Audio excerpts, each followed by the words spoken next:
All right, so we would like to welcome everyone, those of us here, to the next section of the program. Tamal Kaula. Yes, Alafi.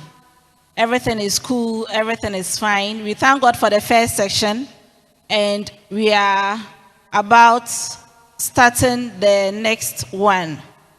We welcome everyone here, both in person and in virtual, those watching us online, to the great debate section.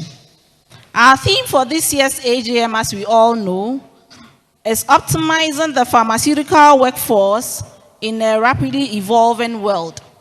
And now, for this section, we are going to have a debate, what we call the great debate. And in this debate, the topic is, or the theme is landmine or gold mine. The rising number of pharmacists is the pathway to optimizing the workforce in Ghana. By this, we will seek to clarify the pros and cons of having high number of pharmacists over a short period of time in our country. Now we start this section by inviting the Atlantic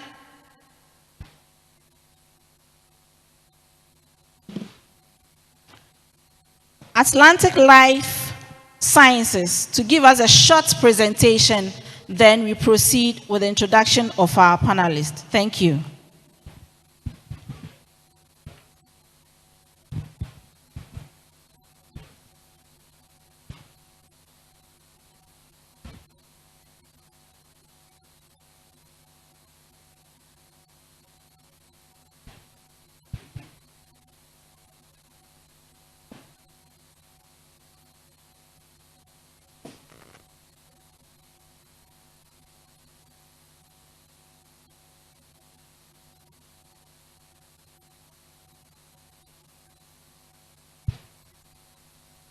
Good afternoon, everybody. Tamale Kaula. My name is Manas. Today I am representing Atlantic Life Sciences, where I am working as the country marketing manager. I am basically from India, but nowadays my favorite food is banku with tilapia. And I love this place, Ghana. Today I would like to take this opportunity to present few of our products as well as the company profile for Atlantic Life Sciences.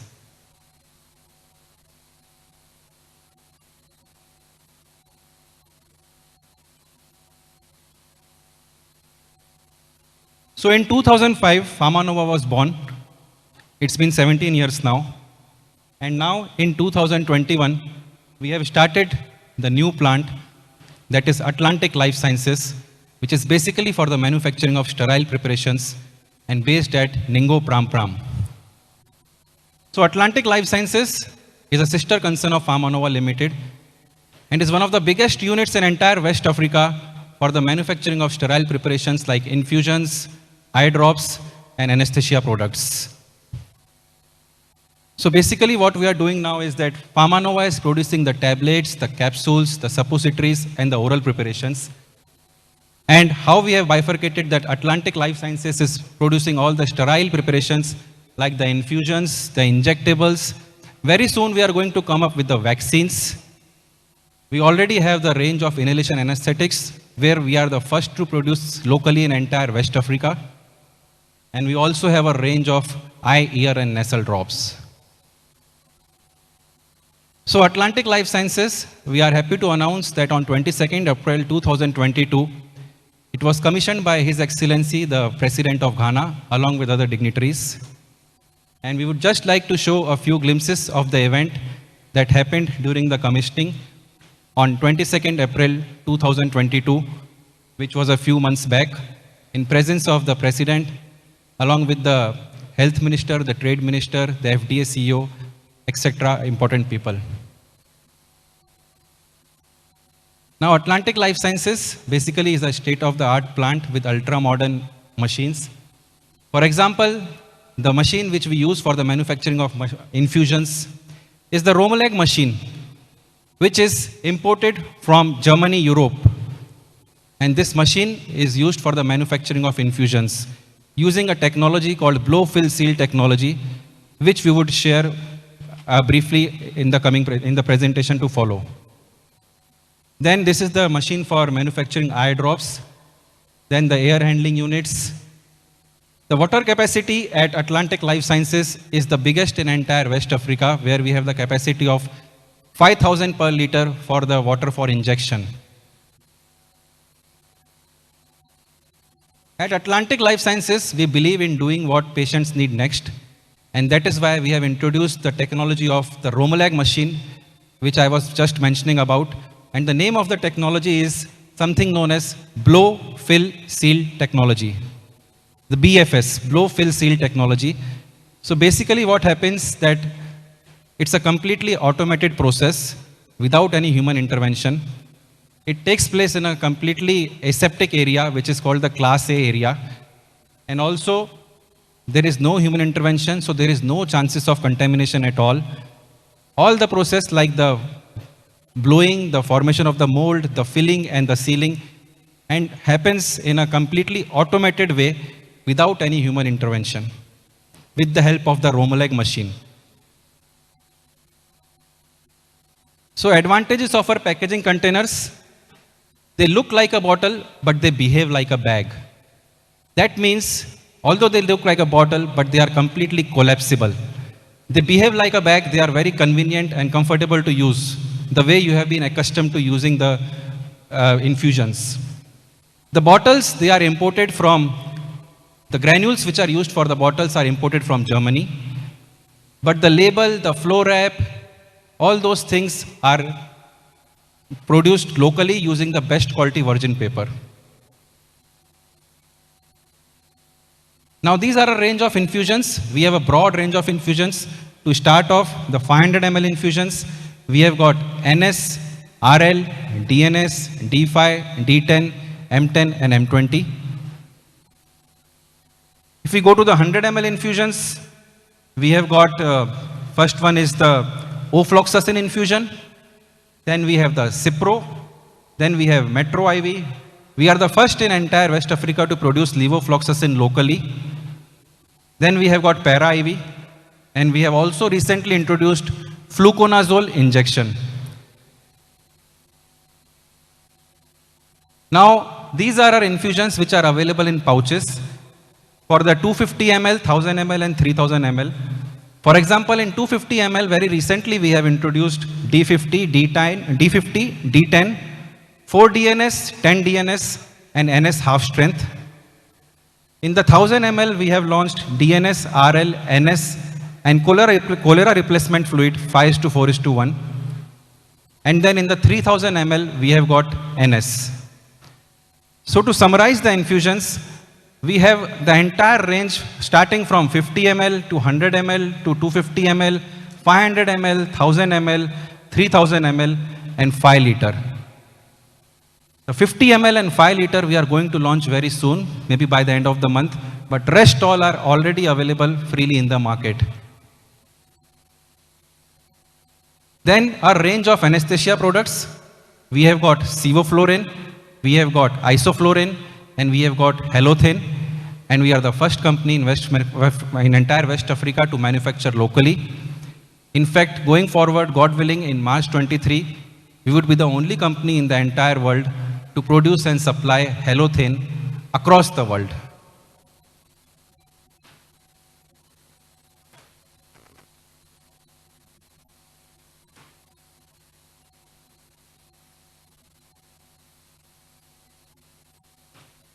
Then we have a range of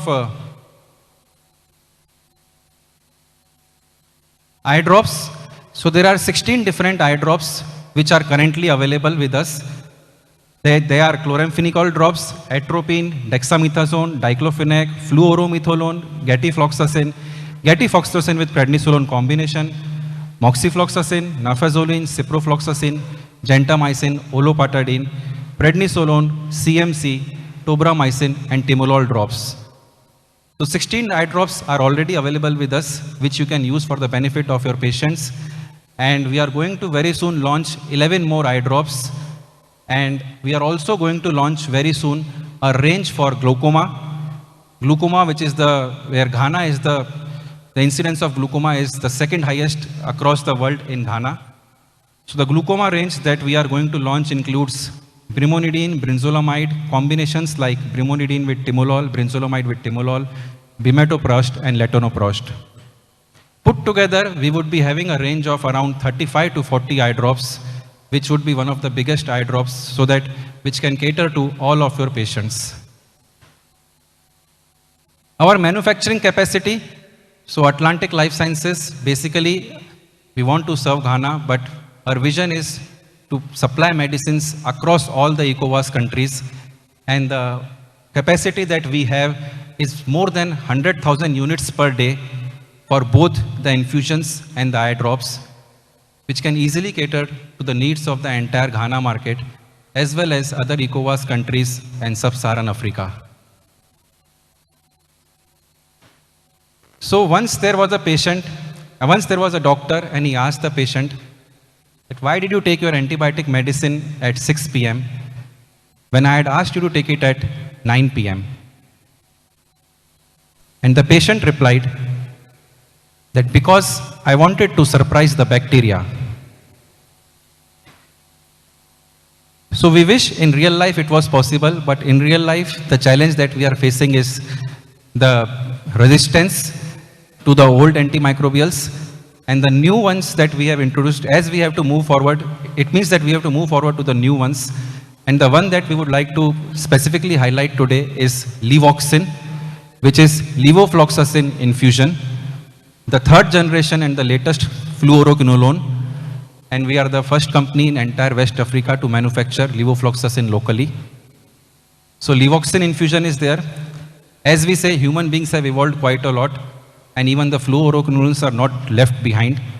So presenting the third generation fluoroquinolone, that is levofloxacin, which is available in 100 ml bottle. The brand name is Levoxin. Then it is mentioned that prompt administration of antifungal therapy can improve outcomes in all the candidemic patients. And thereby, we would like to introduce one of the most widely used antifungals across the world, the first line antifungal for all the invasive fungal infections, that is fluconazole. So we now have fluconazole infusion in our basket, which we are manufacturing locally right here in Ghana. So you can take the benefits in all your patients with invasive fungal infections with fluconazole. We also have paracetamol IV with the brand name of Novamol IV, which is a first-line agent for pain and fever. Action starts within 5 minutes, supports balanced analgesia, and tolerability profile is similar to placebo, which means fast. So in post-surgical pain and fever, when fast action is required, at that time we have got one of the best options available, that is Para IV with the brand name of Novamol IV. And last product for the day we would like to highlight is one of our recent introductions, that is ofloxacin infusion with the brand name of Novaflox. Ofloxacin infusion, just like levofloxacin, shows significant superiority over traditional drugs like ciprofloxacin. So you have options of using both ofloxacin and levofloxacin with their brands of Novaflox and Levoxin. So in the end, we would like to conclude by saying that Atlantic Life Sciences, our motto or our slogan is global standards meet local manufacturing, because we are trying and striving to produce the best quality products at affordable prices right here in Ghana, using Ghana electricity at our factory premises, using Ghana water, employing 400 people of Ghana currently, which is set to increase to 800 by the completion of the project.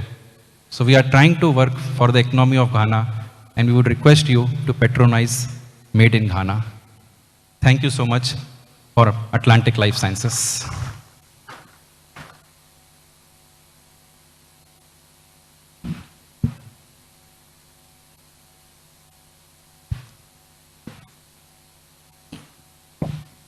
Thank you, Atlantic Life Sciences, for the presentation, and thank you for supporting this year's AGM.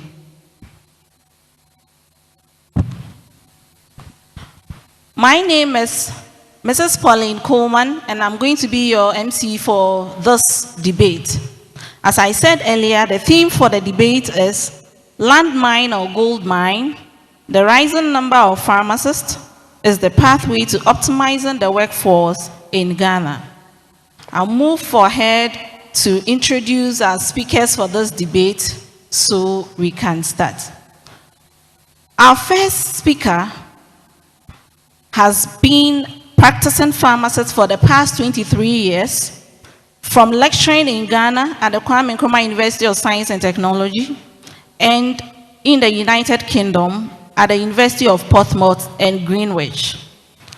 He also spent time in pharmacy leadership as head of pharmacy operations for Boots. He worked in the United Kingdom in the prison service as pharmaceutical analyst with Holloway Prisons between 2003 and 2004. In the last 5 years, he focused on public interest of health advocacy, focusing mainly on Ghana and the improvement of healthcare access and quality through his role as the Senior Fellow for Health at the Center for Democracy and Development in Ghana.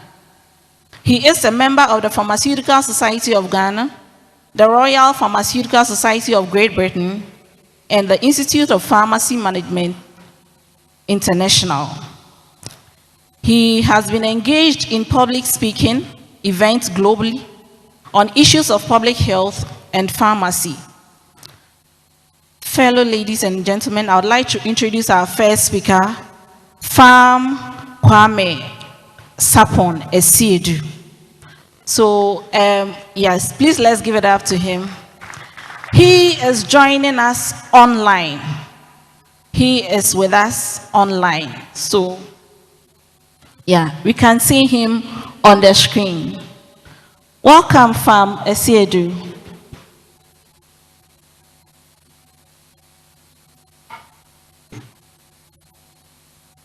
Welcome, Farm Esiedu. Can we hear you? Yes, I can hear you. Can you hear me? Yes, please. Yeah, I said good afternoon to our fellow colleagues. Good afternoon to you too, sir, and welcome to the program. Thank you. Thank you too. Well, I'll move on to the next speaker for the debate.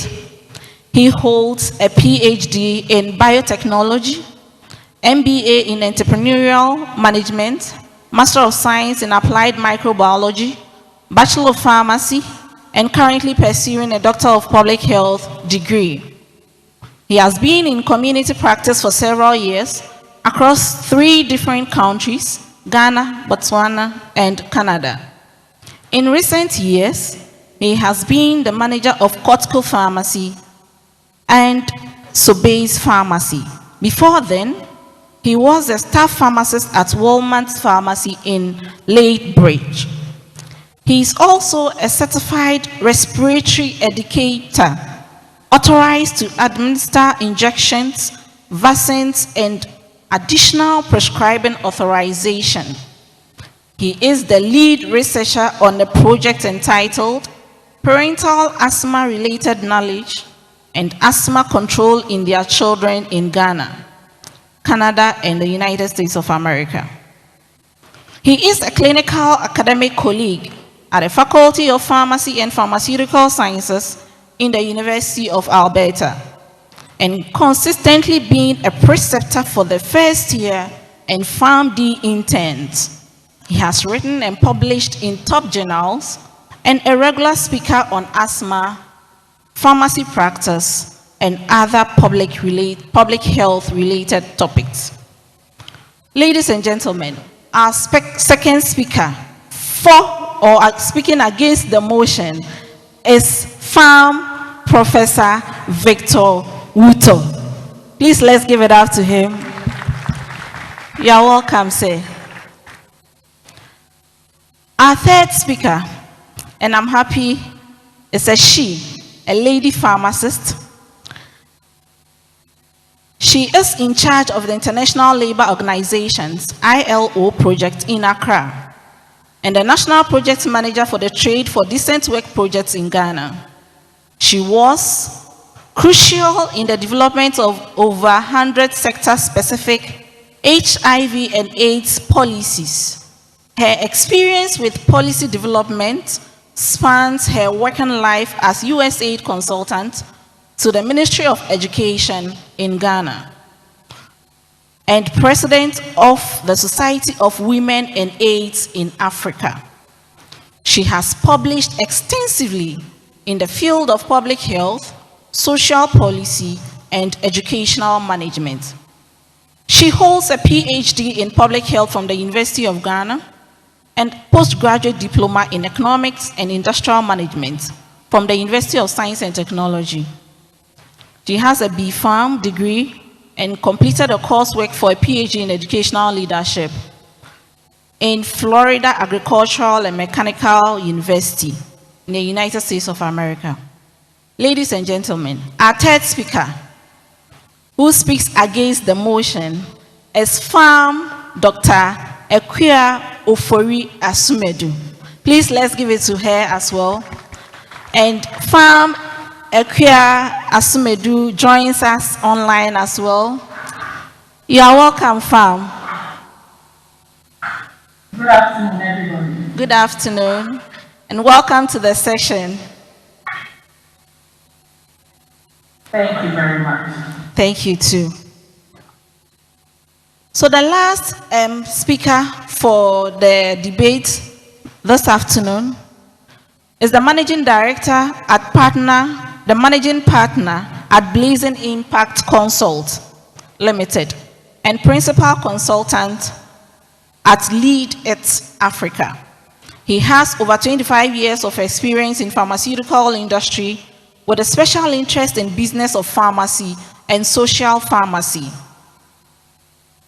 He has worked with companies like Pfizer, Merck, Bayer, and GE in varying roles including head of business, commercial excellence leads, compliance, and sales force effectiveness experts. He has led several learning and development projects across industries and businesses, including the first ever PSGH cross membership development needs assessment in 2018. He is currently the chairman for the Capacity Building and Mentorship Committee of the PSGH. He holds a BPharm and PharmD Master of Arts in Business Psychology with special interest in organizational development and individual learning. He is inspired by every opportunity for growth, development, and progress in individuals, community, and society. Ladies and gentlemen, our fourth speaker for the motion this afternoon is Farm Dr. Isaac Edupon. Please let's give it up to him. You're welcome, sir. So I have introduced the four panelists for the debate this afternoon. Now I move on to the man who will pilot this flight this afternoon. I mean the moderator for the debate. The moderator for this afternoon debate is a senior lecturer and a pharmaceutical chemist at the Premier Faculty of Pharmacy and Pharmaceutical Sciences, KNUST. He's been practicing pharmacist over a decade, both in hospital at Sunyani and Bechem Government Hospital, and then in academia now. He has served the society in various capacities over the years as an executive member and vice chairperson at the regional level. He is currently the chairperson of the Ashanti Regional Branch of the PSGH, and he has been the faculty's exam officer, Faculty of Pharmacy and Pharmaceutical Sciences at the KNUST since 2017. He serves as a member of the College of Health Sciences Board and the member of the University Academic Board, and as well as the senior tutor for the Queen Elizabeth II Hall at KNUST. He chaired the scientific committee for the AGM Planning Committee in the past 4 years and he was the moderator for one of the thought-provoking symposium during the 2021 AGM in Accra. Ladies and gentlemen, I would like to introduce to you our moderator for this afternoon's debate, Farm Dr. James Opon Checheku. Please let's give it up to him as well. And I would like to invite him to take over from me from here. Thank you, sir. You are welcome. Thank you very much, Pauline, for that humbling introduction. And welcome once again, ladies and gentlemen, to this evening's debate, which promises to be an exciting one. There has been a significant rise in the number of tertiary pharmacy training institutions in the country over the last 2 or 3 decades. You will agree with me that we were all used to one institution at the Faculty of Pharmacy, Kwame Nkrumah University of Science and Technology, churning out on the average 80 to 150 students per annum. This number has astronomically increased to 6 or more institutions, churning out collectively on the average of 250 students to 350 students per annum. This is the situation we have on our hands. Now, a good majority of these pharmacy graduates, realistically, will pass the GPPQE exam, which is a professional qualifying exam, to enter into the profession. We know that these institutions, year in, year out, continue to increase their enrollment quota, so the numbers keep rising. As if that is not enough, the various technical universities and MCA schools continue to churn out large numbers, the latter in multiples of what the tertiary pharmacy training institutions are doing. So, ladies and gentlemen, the numbers have increased. They are increasing. And the reality is that they may continue to increase. That is the reality of our workforce as we speak today. So it begs 2 questions. Is it a good strategy for the future? Does it present a unique opportunity to have a large number of cadres of practitioners and support staff? And to what purpose can they best be deployed to enhance and then develop our profession? Or is it a grave risk to devalue our profession, dilute the numbers, and threaten an already environment which is grappling with 1, unemployment, 2, poor remuneration, 3, regulatory challenges, i.e. hanging of licenses, and 4, to have practitioners who are relatively lower in depth and then in quality. So the AGM 2022 and this great debate gives us the platform to debate, to bring out ideas, to look at every angle of this issue, to unearth, 1, the opportunities the growing numbers present to pharmacy practice in Ghana, the challenges and threats to the profession in Ghana, the necessary regulatory policy and practice preparations we need to put in place to mitigate the risk and take advantage of the opportunities.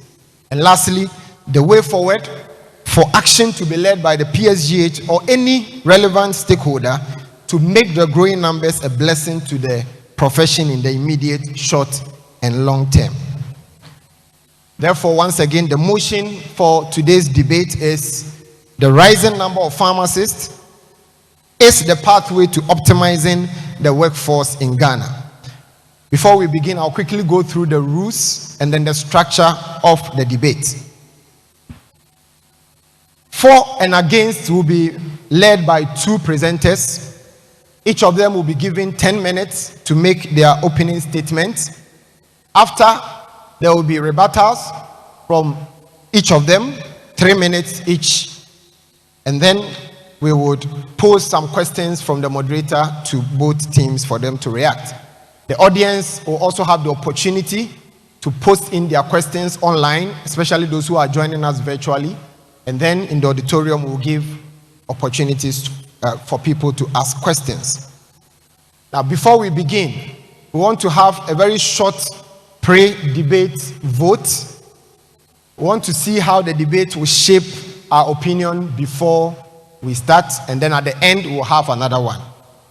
So the IT are supposed to display a Google link, a document link. Kindly go there. Those who are joining us virtually can do so on the Hop-In app or platform. And then those in the auditorium can go to this link and then cast your votes. We have 5 minutes to quickly do that before we invite the first speaker to give his opening statement. So kindly go to this link and then cast your vote. There are few questions for you to answer, and then you submit the form to guide us as we move along. Now, I would like to also remind you that 2 presenters, one from each side, will join virtually. Their opening statements are pre-recorded. They will be played, and then the rebuttal, they will join us live for that interaction. So 5 minutes starts now. Let's kindly vote and then submit, and we can proceed with the debate.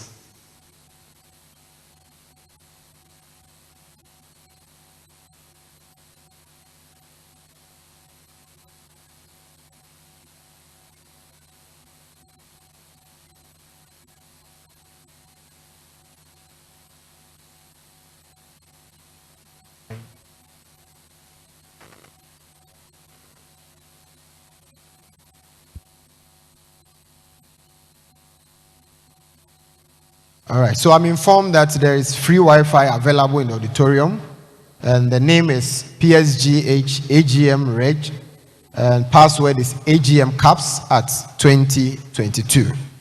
So don't worry about your data. You can use the Wi-Fi to cast your vote.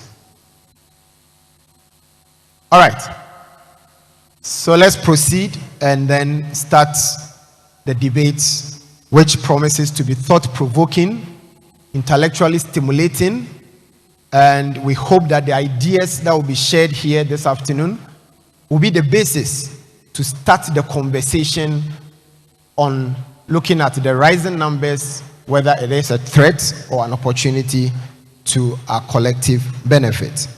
So I would invite the first speaker, who is speaking for the motion, and we've nicknamed the 4 team as Gold Mine. That is, the numbers are a gold mine for the profession. And to begin that is Farm Dr. Kwame Asiedu Sapon.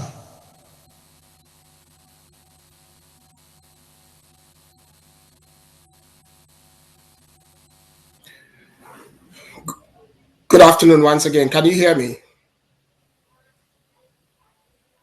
Hello? We can. Please go ahead. Mr. Chairman, executives of the Pharmaceutical Society of Ghana, and colleagues, I'm addressing you today as lead speaker on exploring the opportunities the rapidly increasing number of pharmacies produced annually presents. My co-debater is Isaac Dupont, a friend and classmate from our days in the Faculty of Pharmacy, Kwame Nkrumah University of Science and Technology. I must at this point acknowledge our colleagues who are opposing the motion. We come to this debate with one single objective. That is, to know the truth rather than to be right. This is because without a clear establishment of what is true, as a society we would struggle to plan appropriately for the future. A bit of history to put this all in context. Over the last 3 decades, the number of tertiary pharmacy training institutions has increased from 1 KNUST, as was said previously, to 6 or more, each producing between 250 and 300 pharmacy graduates a year. This leads to an increased number of pharmacists joining the role annually. The key questions for us are what has been the effect of these increased numbers on the pharmaceutical service provision to citizens and the impact this has had on the job prospects and career opportunities of pharmacists. We think that we need to have a basis to start. And in our view, the best place to start is to look at the World Health Organization requirement for pharmacists in any given population. According to the WHO, the optimum pharmacist to population ratio is 1 to 1,000. The International Pharmaceutical Federation, in its document Pharmacy at a Glance 2015 to 2017, also stated that the median density of pharmacists per 10,000 population globally was 5.09 or 0.509 pharmacists to 1,000 population. They further stated that the pharmacist to population ratio was 0.61 pharmacists per 10,000 people in Africa. The ratio for Ghana, as at the end of 2021, was 0.45 pharmacists per 10,000 people. From the above, it can't be said that the population density of pharmacists in Ghana is below both the WHO optimum and the African average. In numerical terms, if you look at the 2021 population and housing census data, Ghana requires approximately about 30,500 pharmacists.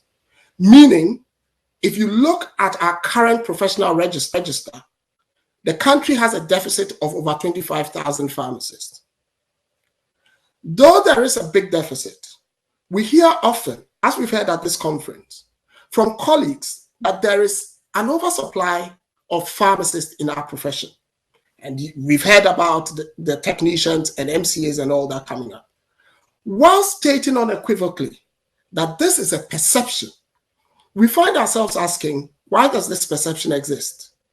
We ask because as a pharmacist who's practiced for a while in the governance and policy space, I'm not oblivious of the fact that perception reflects the lived experience of societies that cannot be ignored or discounted, and if not handled carefully, trounced evidence any day, anytime.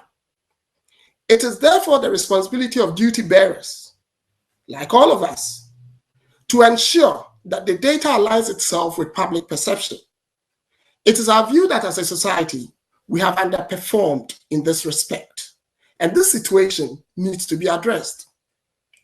We need to ask ourselves whether we are content with the current career opportunities or whether we are willing to seek what is possible based on our training and ability to explore. We need to question whether even with the current opportunities, we are leveraging all the potential at our disposal in a structured way. A look at Ghana's pharmacist workforce suggests that over 60% work in the community pharmacy sector, with most preferring the urban and peri-urban areas. We'll return to community pharmacy and why we think this is the main driver of this perceived oversupply. But first, let's look at our opportunities. We start with my first love, academia. There is enough evidence that there is a shortage of lecturers to occupy the new roles that the expanding pharmacy workforce training brings to our tertiary institutions. Yet there seems not to be a clear plan to work towards fulfilling these supply chains. This is key in our view because an undersupply of lecturers could affect the quality of graduate training institutions' turnout, and it could also affect the scope and ambition of these graduates when they enter the professional workforce and further compound the perception of oversupply. Another area of practice is hospital pharmacy. Many of us will be aware of the numerous industrial actions of our colleagues who practice in this area because of poor remuneration and the frustrations they encounter in achieving career progression. The irony, however, and we heard from the president's speech, that even though there is a shortage of hospital pharmacists, the state is incapable of employing newly qualified pharmacists who opt for this career path. Currently, we all know that there's an ongoing dispute to ensure remuneration of PharmD graduates is paid. happy that the president said that it's being resolved. Anyone who has spoken to owners or leaders in industrial pharmacy sector would know that many are using expatriates to fill their key positions in their workforce, simply because they cannot find the quality and skill mix of industrial pharmacists locally. How we can allow this to happen at a time that there is a perceived oversupply defies our team. However, we opine that liaison with industry and academia, a way can be found to provide training placements in industry that ties in with postgraduate education to ensure a change in the dynamics of this workforce. Such an approach would also provide career opportunities for those who seek them in regulation and quality assurance. We want to state that no profession has leveraged its full potential without having a strong presence in the policy space. And we've heard it said so many times. The key speaker said it. This is because though practice is professional, perception and public opinion are socio-political. Again, we have been below par in exploring career opportunities in this sector, meaning our social story is either left unwritten or scripted by people who may not be our best advocates. Jobs in pharmacoeconomics and policy research are often left unfilled by the few institutions that seek the services of these. I work for CDD and I've saw the services, and we can't just find the people. Lastly, our profession seems to shy away from the new development that cyberspace brings. Most community pharmacies have computers, but with no software that allows them to generate dispensing labels and maintain patient medication records, all of which are fundamental requirements for patient risk management and safety. We all know that it's disingenuous to expect any pharmacist to pick from memory significant drug interactions or adverse effects. Yet we have become accepting and willing accomplices of a process that relies on analog labeling of medication. Add e-pharmacy, and the job potentials in this area is unbearable. We therefore see a profession with huge undersupply in emerging areas, but perceived oversupply in the community. Even there, we would argue that if newer additions to professional practice, like pharmacist prescribing and chronic disease management, were added, the perceived glut would all but disappear. However, this can only happen if policy enforcement by our regulator to ensure a pharmacist is available on premises for the entire period of opening is undertaken. We had the president make a request on us for that. Has anyone thought of how many potential jobs policy enforcement alone can create, even in this current dispensation? This is, for us, is the elephant in the room, and why we said we would return to community pharmacy practice later. I'd end by saying, we believe our profession is at a crossroads, and everyone accepts that. Like what the laggards faced when the loom was developed in the 18th century. We can either opt to oppose the training of more pharmacists, an endeavor we most likely would fail at, or become what Ray Dalio terms in his life principles as shapers. These are people who can go from visualization to actualization. This far, myself and Isaac have tried to help visualize our career prospects. If the picture we have sketched is true, then the onus falls on all of us to work collectively in a structured manner to actualize this future. I thank all of you for listening to me. Thank you very much, Farm Dr. Kwame Asiedu, for that thought-provoking opening statement. So we move on to the opening argument by the first speaker against the motion nicknamed the Landmine Team, Farm Professor Victor Wuto.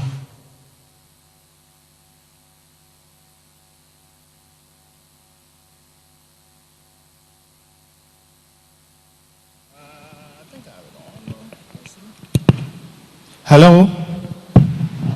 Can you hear me? Yeah, okay. It's interesting to know that Isaac Dupont, Nana Kwame Sarpong, and myself were in the same classroom. We studied together, and Kwame Sarpong happened to be my roommate. So you can picture what goes on in that room those years back. And I wonder how, Prof. Ansah, you manage this group of students. Yeah, but I say, it is what it is. Now, pharmacy is a regulated profession. And there's a reason why it is regulated.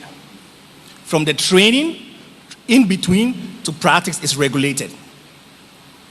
Which means that not everyone can practice that profession. Now, I will start with a simple scenario. Assuming that in Ghana,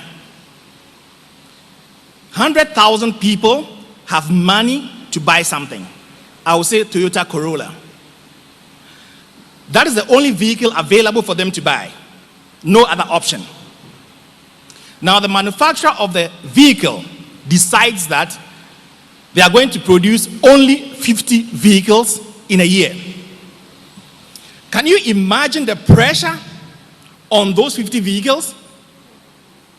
The manufacturer could decide to jack up the price. People will still have money to buy them. All right? So in that case, you are looking at demand and supply. So if supply is lower than the demand, there is pressure on the supply end of it.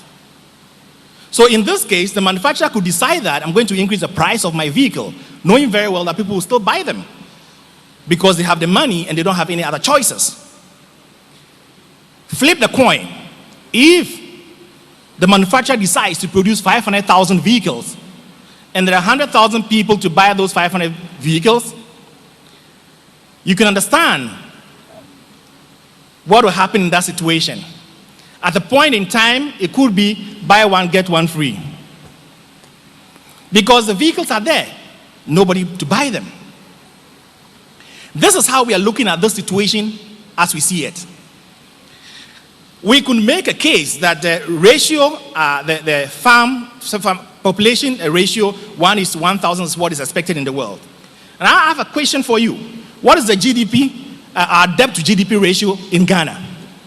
We cannot and we should not be looking at what those figures are being told to us. We have to find situations that work in our environment. One size does not fit all. Now, when we left university at KNU in 1997, Ike, myself, and Kwame Sapon, there were about 50 of us. Only one university produced 50 students. Can you imagine how hot those 50 candidates were when we left university? All of us had jobs before we left university. Because the demand for pharmacists at that point in time was huge. However, as we see it today, we can argue that we don't have enough pharmacists. That argument is only valid for Accra and probably Greater Accra and probably Ashanti region. And even then, you just look at Accra and Kumasi. Beyond that, we have shortage of pharmacists. Is that what we are saying? We don't.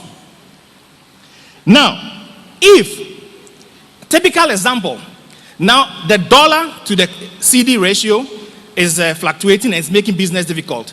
Now, if tomorrow the dollar to the ratio exchange rate changes and you buy a dollar to 1 CD, the prices of the items we have today are not going to change. They will remain the same. So if we are not careful and we produce so many pharmacists, there's going to be shift and movement along the line. But ultimately, the balance is going to tilt in favor of what? Supply. Which means that we have too many of them in the system.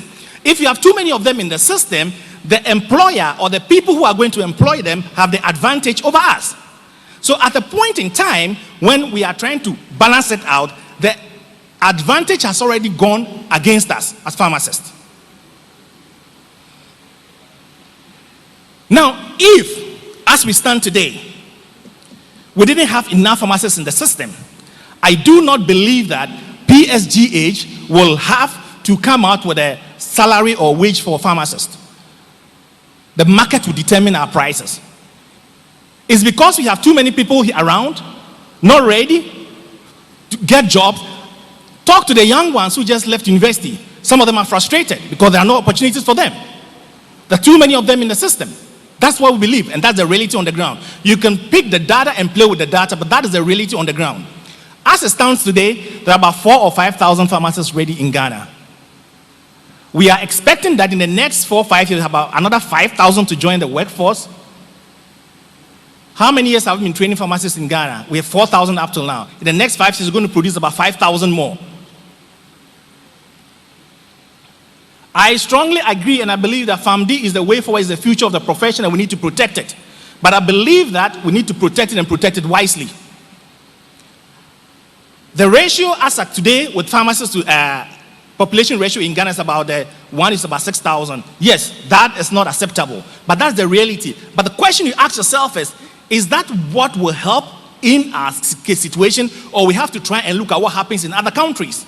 No, we should look at what fits our society and not what fits in another community or another environment.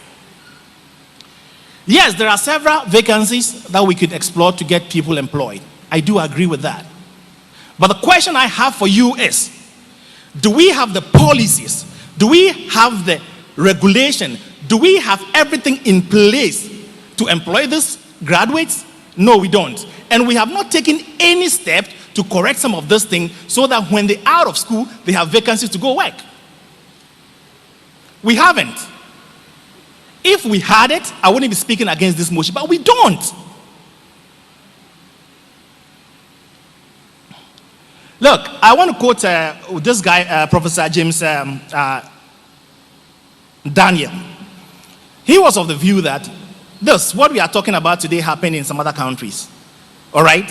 And he said that, look, the rate of growth of positions is stagnant, but we keep up pumping pharmacy students. We are going to kill the profession.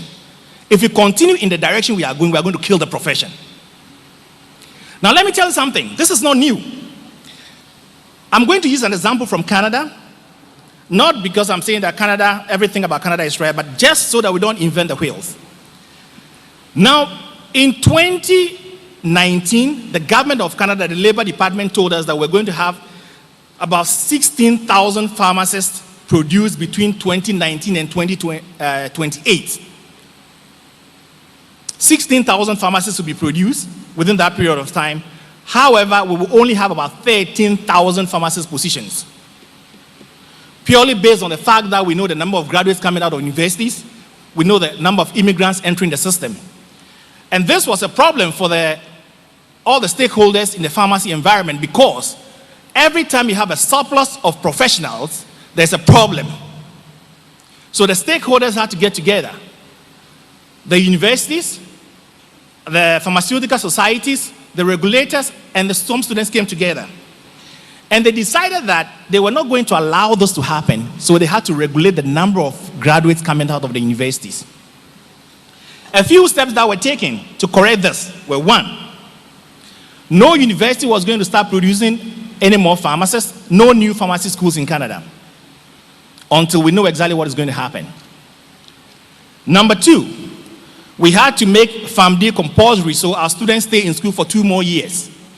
So they stay there. Instead of coming out with BSc pharmacy, they stay 2 more years whilst we try to make the system conducive and employable for them before they come out of school. Do we do that in Ghana? We don't even know how many pharmacist positions we have in Ghana. Who can tell me how many pharmacist positions we have in Ghana as of today? How many we're going to have in the next 5 years?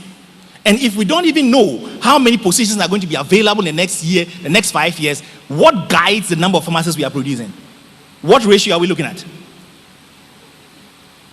You need to know where you're coming from and know where you're going. If you don't know how many positions are going to be available, the question I have probably for the universities is this: what guides the number of pharmacists you produce?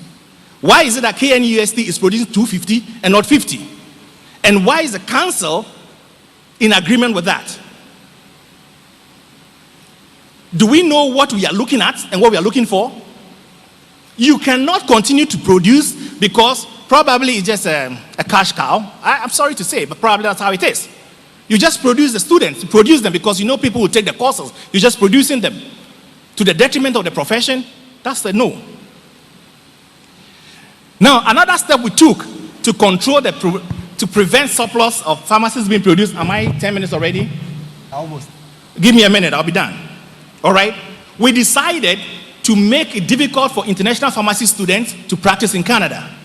So what we did was, in other provinces where it was illegal, you could just go submit your document. Like when I entered Canada, my wife and I, we just took letters from the society here, took it to Canada. They allowed us to write the exam. Today, an international pharmacy student, you have to do a bridging course, which will cost you about $20,000.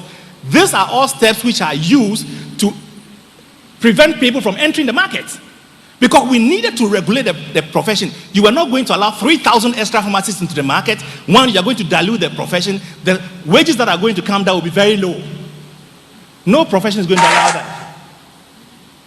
And by using all those strategies, the number of pharmacists that were produced, as we see it now, is lower than what the market is saying. So at the end of the day, the scale is tilted in the favor of pharmacists.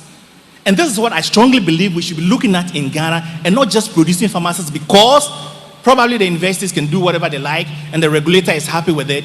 Ladies and gentlemen, we need to regulate the number of pharmacists we are producing every year, because the future of this profession, I see it here, is very beautiful, it looks very great, but if we don't control the numbers, we are going to have too many pharmacists. It's going to dilute the value of the profession. Salaries are going to go down, and most of our young ones are going to be very, very disillusioned. Thank you very much.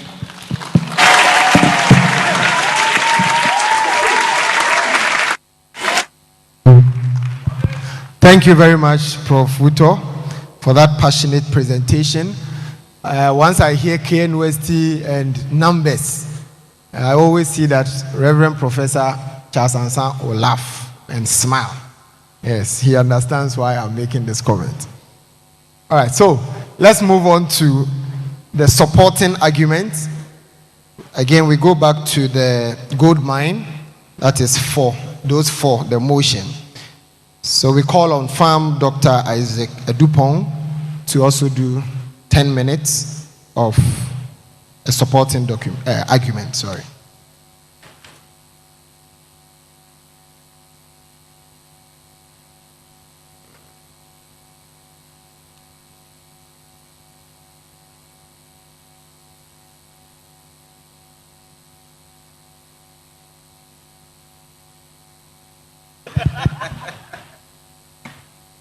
Good afternoon, colleagues.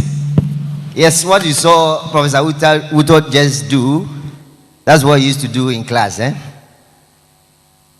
Professor Ansan can testify to that. These were a group of guys who they will make sure they do the 6:30 fufu eating before the 7:15 lecture. I'm very happy to align myself with standing for the motion that increasing the number of pharmacies produced on an annual basis, we believe is a gold mine. And in the next 10 minutes, I will demonstrate that to you. Can you put my slide on? I have just 2 slides to show you. Yes. So keep this story building in mind. It will be the basis of all the arguments that you are making. I use that as an analogy. If you don't know that there is a second floor, there is a first floor, there's a third floor, there's a fourth floor, there's a 9th floor, we will all crowd on the ground floor and say that there's no room for us. This is the angle we come from. Mr. Chairman, GB and SEC, colleagues, good afternoon. I'm excited and I acknowledge my role as a second speaker to the motion. That rapidly increasing number of pharmacies produced annually presents an opportunity to the profession and to colleagues all around. The process as a debate is assumed to be that one should be wrong and one should be right. And I come from a certain school of thought that believes that the easiest thing to do is to choose what is right against what is wrong. But a very difficult one is when you have to choose between 2 rights. And that is where I want to push our minds to. With that said, my colleague has actually given us the background, the data, the evidence that shows that we are clamoring at the ground floor. For the work that I do currently, so when people ask me, So what do you do? I said, I have a profession and I have an occupation. I'm qualified as a pharmacist, but this is what occupies me, and that's my occupation.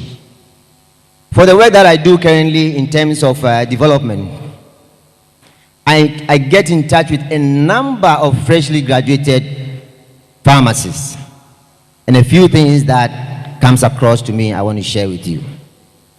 Most of them do not have a clear plan for the profession that they have just graduated from. I can say more than 70% of them. They know the content, they have done pharmacology, they have done pharmaceutics, and they don't know where they are going, most of them. The second thing I realized that most of them seem to only know about probably the 5 traditional practice areas that we are aware of.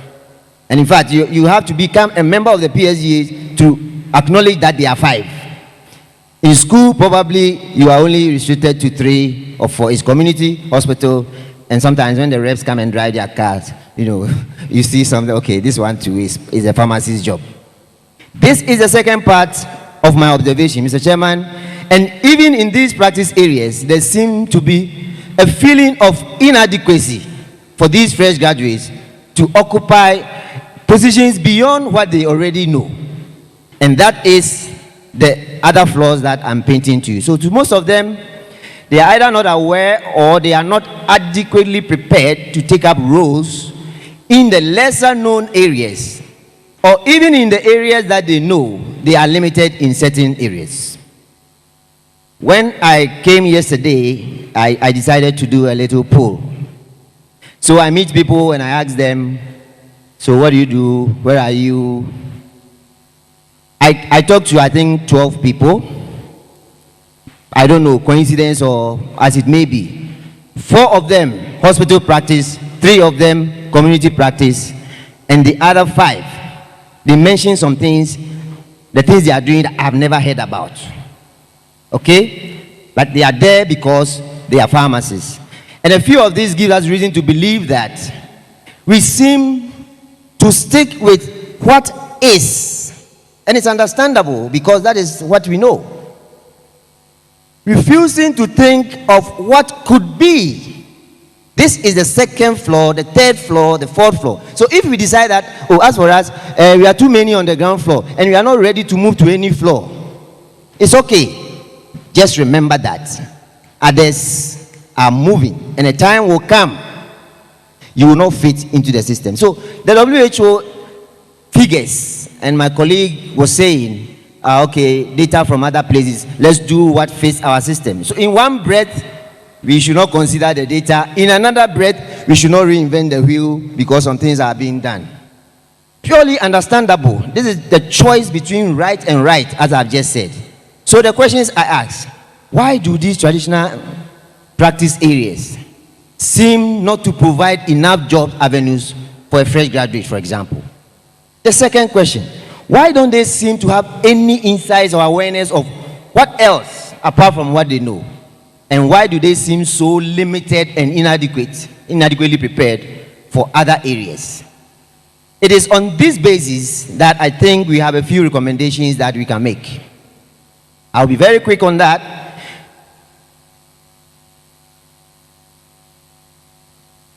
So forget about the first floor, as you can see, and focus on the next floors. But there is this animal.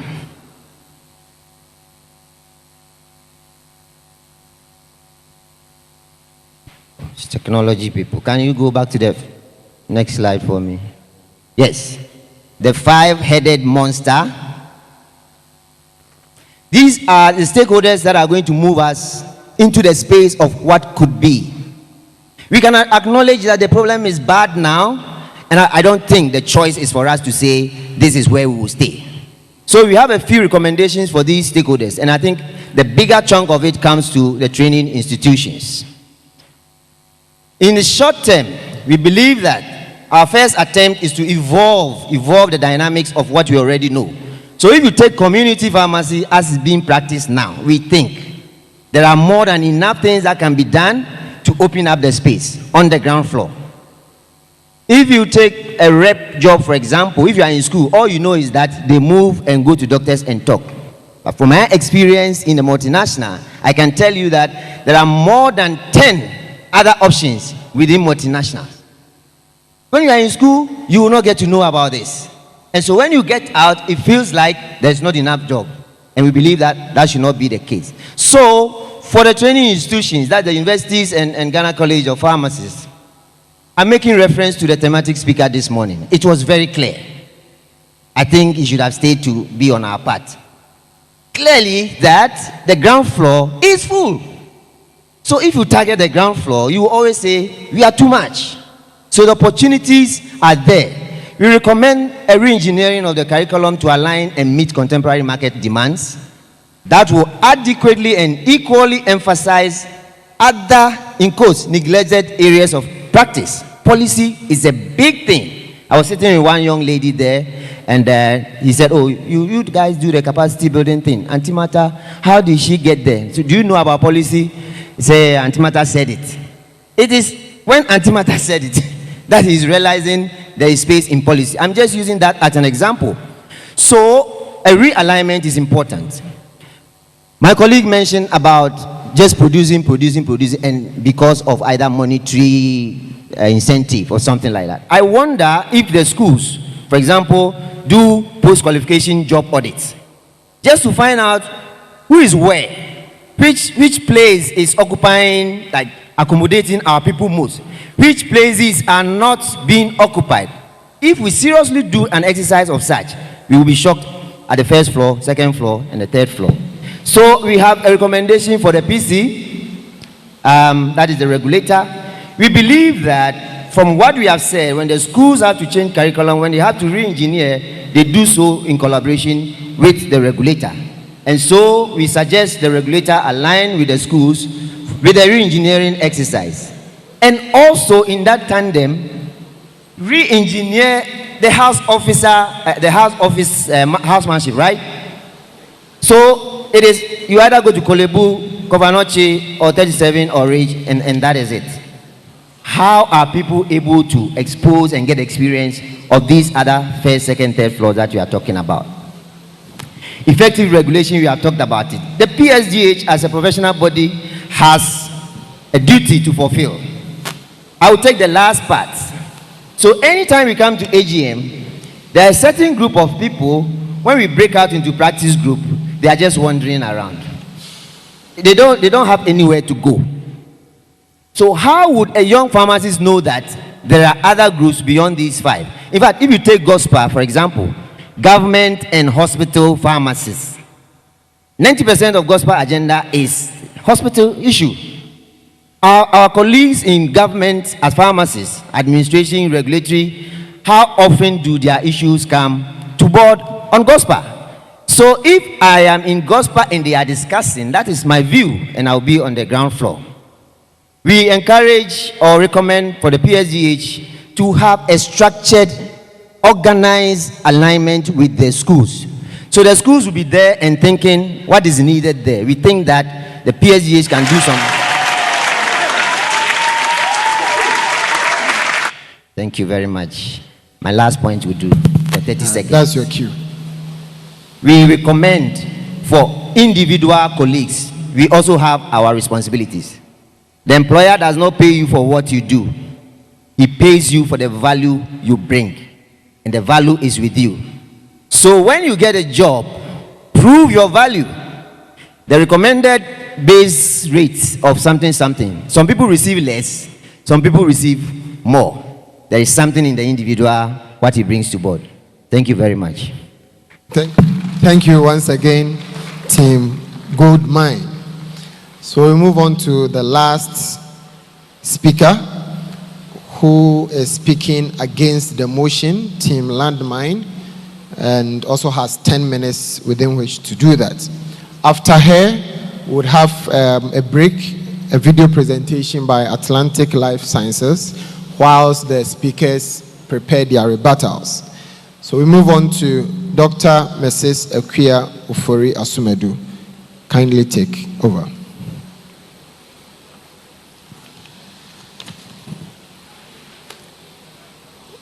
Can you please unmute her?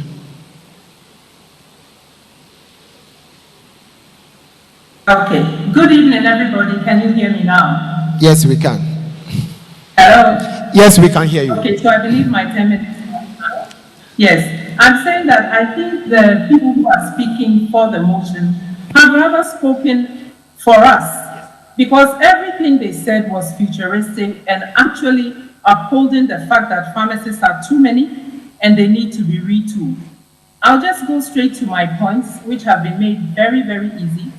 And I will talk around 4 core areas: the healthcare team, the skills jobs mismatch, which the other speakers for the motion have even used as their portion. I find that very interesting. And then the future of work.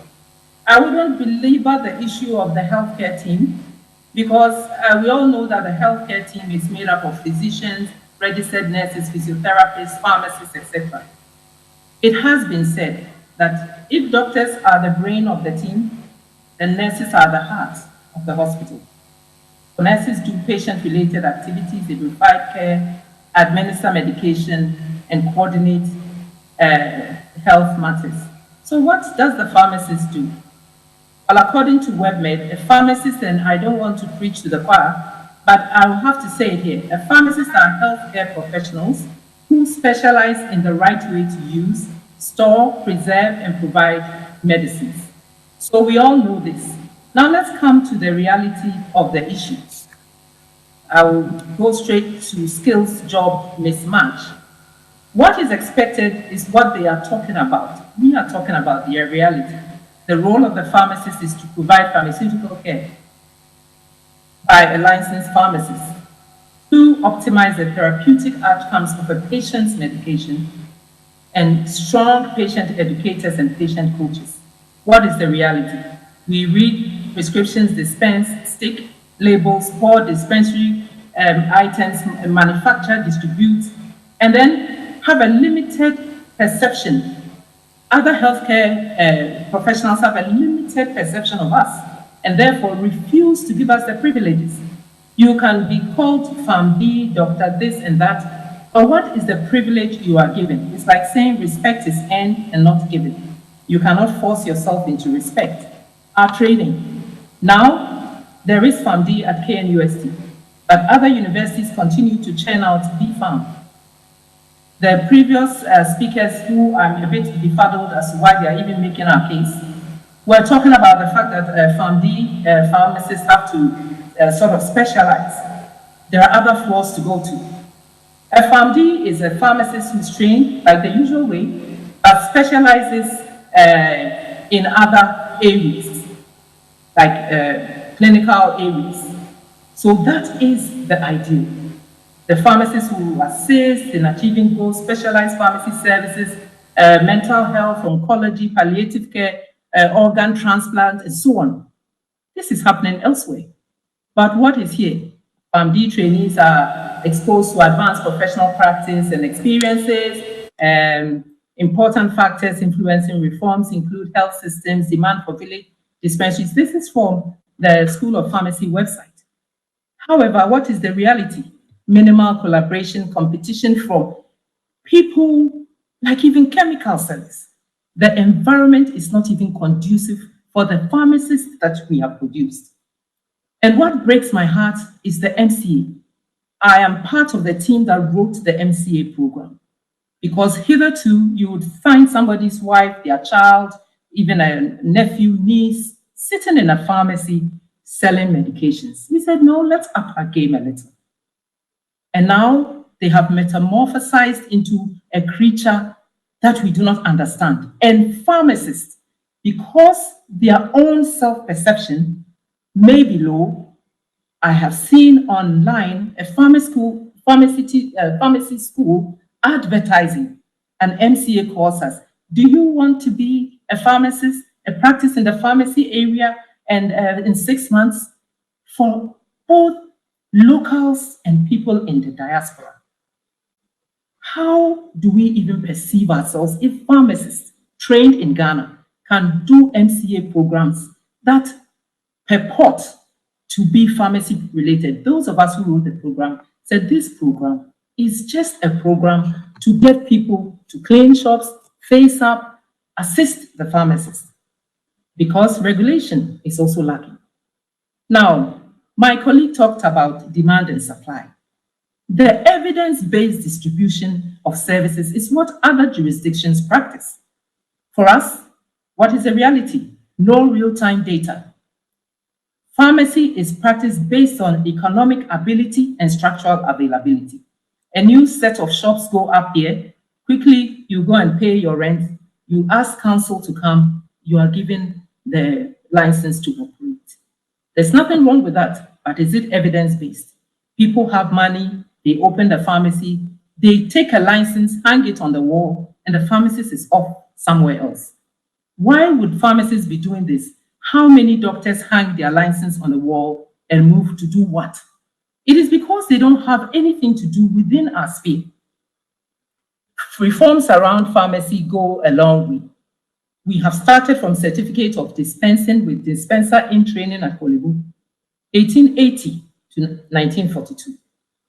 Then we came to certificate of pharmacy of competency in pharmacy, USD 1943 to 1960, Bachelor of Pharmacy 61 to 2017. And now to 2012 to date, in addition to existing rules, we are doing PharmD. Let me also go. I work with the International Labour Organization. I'm a pharmacist by training. I did economics and public health. Therefore, I've been working in the area of public health in HIV, in Ebola, anything that is health. I work with the workforce. How did this happen? Because of specializing. So it's not about the quantities, it's about the quality. Now, let me talk about the future of work as I come to the middle. The International Labour Organization, where I work, says that the future of work is a discussion that projects how workers and the workplace will evolve over the years. These discussions began even before COVID. Now, COVID has forced us to come to the reality that the future of work is not really 8 to 5. Even in Ghana, e-pharmacy is evolving. Pharmacy is no different. The World Economic Forum says 50% of companies expect to reduce staff by 50%. According to LinkedIn, persons change careers up to 5 times, and pharmacists are the most. Now, let me tell you the future. Automation and digitization. This is where the world is going. And let me give you an example. In the US, Stanford Healthcare has a pharmacy that is operated by 3 robots. Do they still have pharmacists? Yes. These 3 robots pack the pills. It's called Pill Pack. And then we have another robot that sends it up. And the box picker also sends these up. So what actually happens? All these 3 robotic machines automatically keep track of inventory, automatically generate orders for the hospital drug wholesaler each day, that is doing the out-of-stock list. They are also connected to the hospital's electronic medical records. For full money, they can know what is out of stock. And according to the hospital, since these robots started work, they have had no errors in drug-drug interactions and so on and so forth. Are we saying that pharmacists are no longer important? No. Pharmacists are very much important. But pharmacists are important where their quality has raised. Now, we all know that you cannot even go to a hairdresser's of yesterday. Everybody is upping their game. So what are we going to do?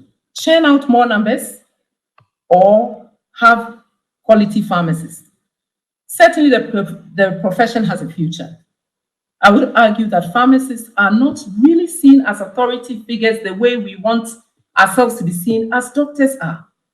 Doctors specialize, anesthetists, radiologists, we have a pediatrician, this, that. How many pharmacists have specialized? In the clinical setting and sadly also in community settings, pharmacists' work also tends to be product focused. Many source and distribute drugs, perform drug dispensing, formulary inventory, so on. Whereas the involvement in the direct patient care, beyond dispensing, that is medicine therapy management is relatively a small share of our responsibility. So there are specialty areas we can go to. Digital health, population health analytics, that is the flaws he's talking about. But now, do we need quantity to do that? As the world digitizes and goes automated, do we actually need all these numbers?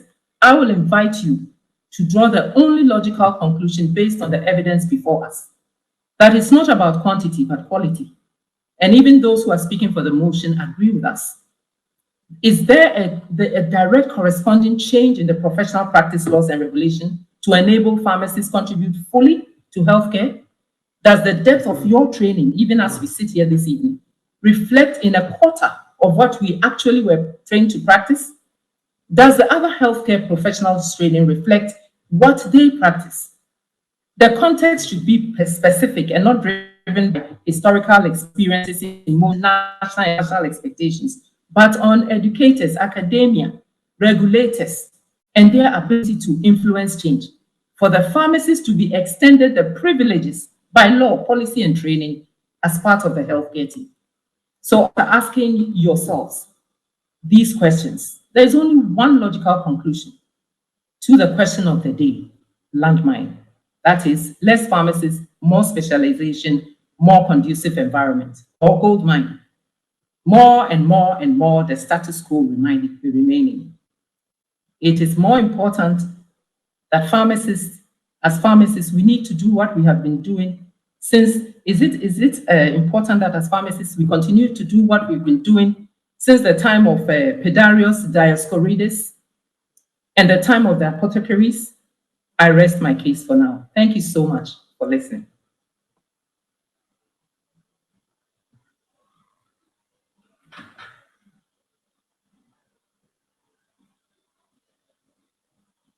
So before we move to rebuttals from both teams, we would have a break, a presentation by Atlantic Life Sciences for just 5 minutes. After we would resume the debate.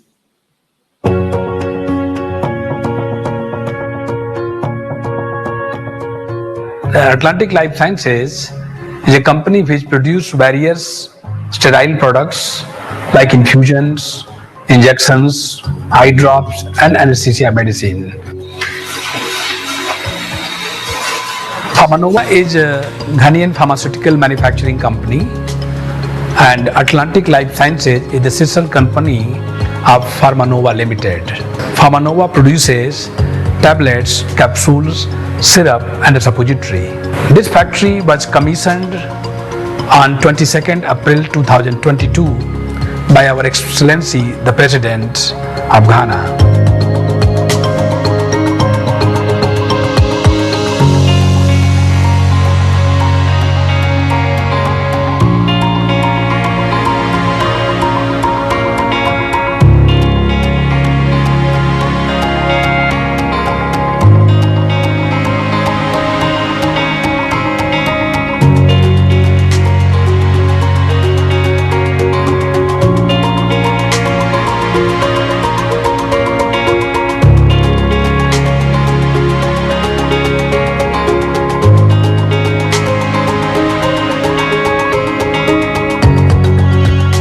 Atlantic Life Sciences is currently employing about 350 people.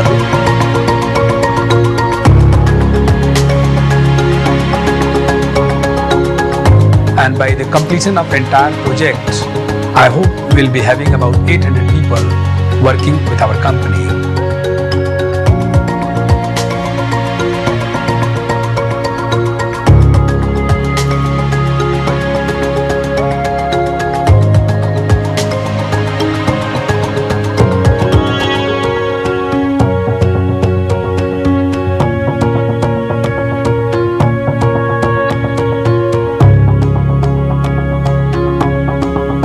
By end of this year, we are planning to start serums and vaccines.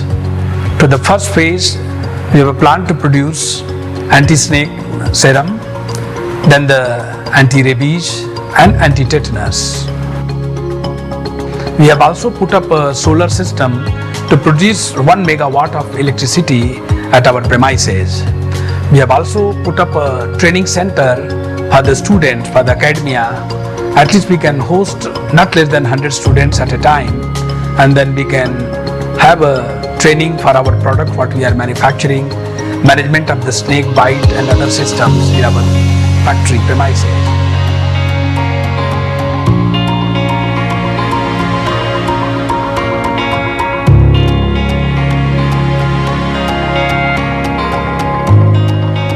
We are also putting the rainwater harvesting system. So in case of the rain, we can also use some of the, apart from Ghana water system, we can also use our own rain.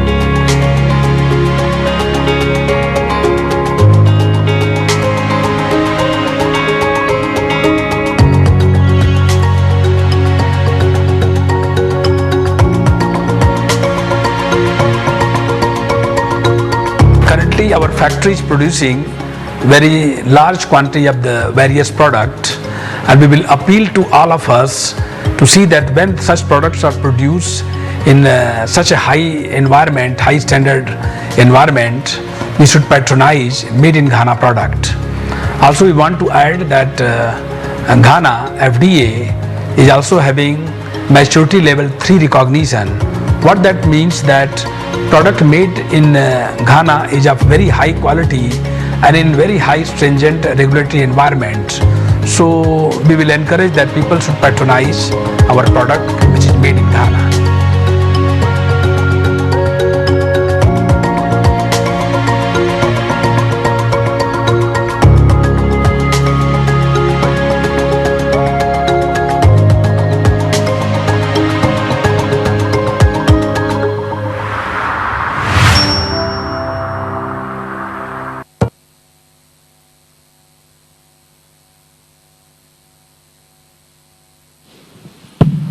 Thank you so much, Atlantic Life Sciences.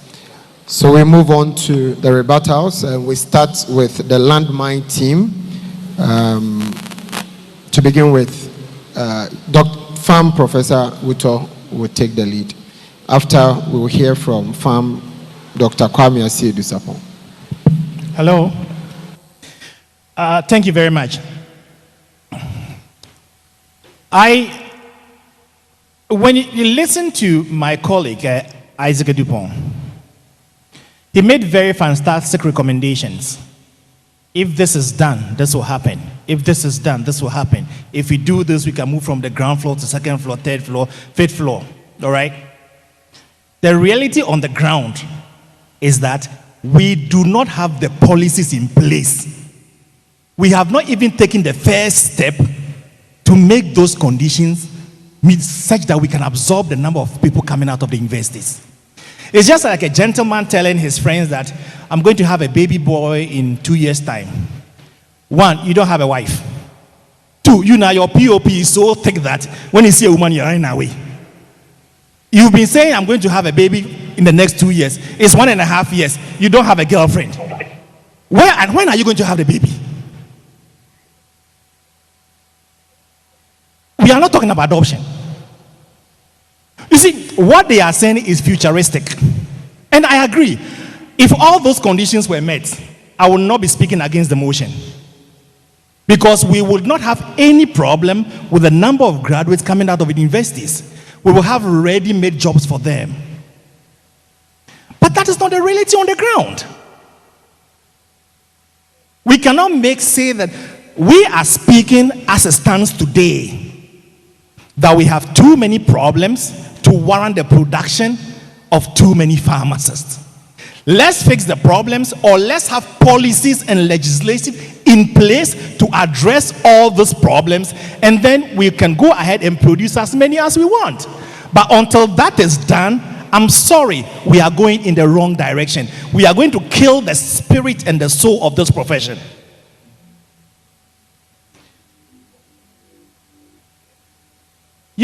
We can't just keep producing more and more and more and more and more and hope that one day something will happen and they will have vacancies for all those graduates.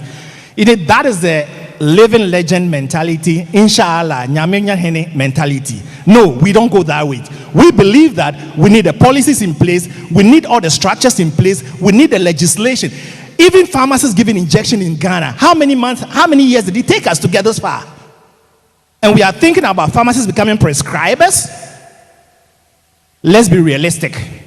Baby steps, let's get the right things in place and we'll all be happy. The future is bright for this profession, but until we guide it and protect it, we are heading into a ditch. Thank you.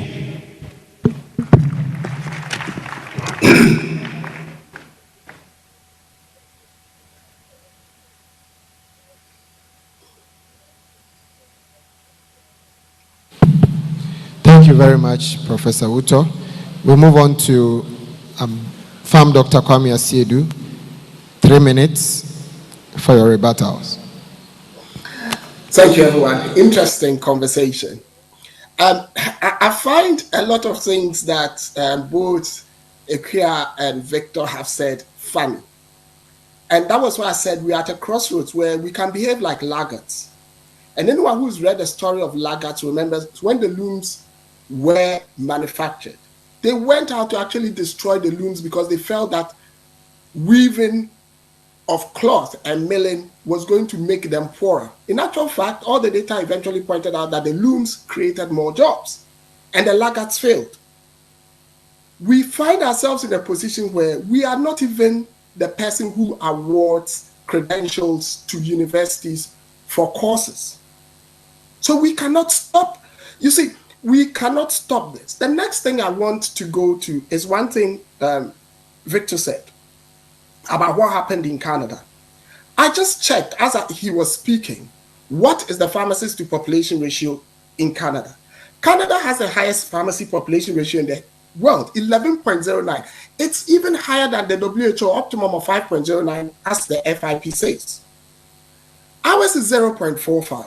So how can you even compare the two? Then I heard Equia talk about MCAs calling themselves pharmacists and doing all sorts of things. The question I ask is now, who calls them? Victor asked the question that answers Equia's question by saying, do we know even the number of pharmacy jobs in the country? And I can tell you, that's why we said community is the elephant in the room. Most community pharmacies open from 8 in the morning to 9, 10 o'clock at night. If we said a simple basic 8-hour shift, look at the register from the Pharmacy Council, we have nearly the same number of pharmacists in Ghana as we have pharmacists. We actually have more jobs if we said we're going to go with the law. And Victor keeps saying we don't have the policies. Is that not a fundamental policy that the pharmacist has to be in a pharmacy? Let's ask ourselves. I practice in the UK, he practices in Canada. I practice in Ghana, he practices in Ghana as well. Would a pharmacy run without a pharmacist being in there? It is in our law. Why can't we enforce it? The final thing I would want to say is that you can either say, this is my present, and I'll go to India. You are playing Atlantis. In 1970, India's industrial pharmacy base was worth $70 million US. They imported 93% of all their pharmaceuticals. Today, it's worth 14 billion and estimated to grow by 2030 to 20 billion US a year. And they import less than 7% of their pharmaceuticals. Why? Because there was someone who was purposeful and said what we see today should not define our future. I have listened to being told that today should define our future. What we see today is a creature, like Isaac pointed out, of our own doing, of our inability to regulate. And we cannot use that to justify why we should behave like the law faculty is behaving in Ghana and getting a lot of bashing and say we are going to regulate our numbers. In actual fact, we're going to lose. Thank you. Thank you very much, Farm Asiedu Sapon. Dr. Equia Oforia Sumedu, please, you have the floor. 3 minutes for your rebuttal. Thank you. Thank you very much, colleagues. I think Farmer Asiedu has made the points we are making. When you have that fantastic animal that you put on the screen, you need to take time off to cut the head of that animal. What we are saying is that for now, let us put our record straight. One thing that you have not considered is that you are talking about pharmacist population ratio. Have you also done the research to find out where people collect health care? About 70% of Ghanaians continue to use alternative care. And even the Ministry of Health has a desk for alternative care. So you see, when the analytics are not correct, you may just take a raw data and superimpose it on our problem. Everything the other side is talking about is actually futuristic. And as we have said, if the foundation is right, of course the future will be bright. But we are saying, for the next foreseeable future, it is a landmine. The pharmacists are becoming demotivated. They are leaving the pharmacy floors. They are going into other jobs, not to specialize, but to become journalists and to become lawyers and to become hairdressers and even sewing clothes. I know a pharmacist who is actually into dressmaking right now. So we are saying that let's put a cap on it. Let us get a conducive environment and let us see how the policy arena will help all of us to reach the same goal. Two teams talking for and against. We have the same futuristic vision of pharmacy, but we are saying that we have medium-term goals, immediate goals, and long-term goals. We cannot get to the long-term goal whilst we jump over the immediate and the medium-term goals. Thank you very much.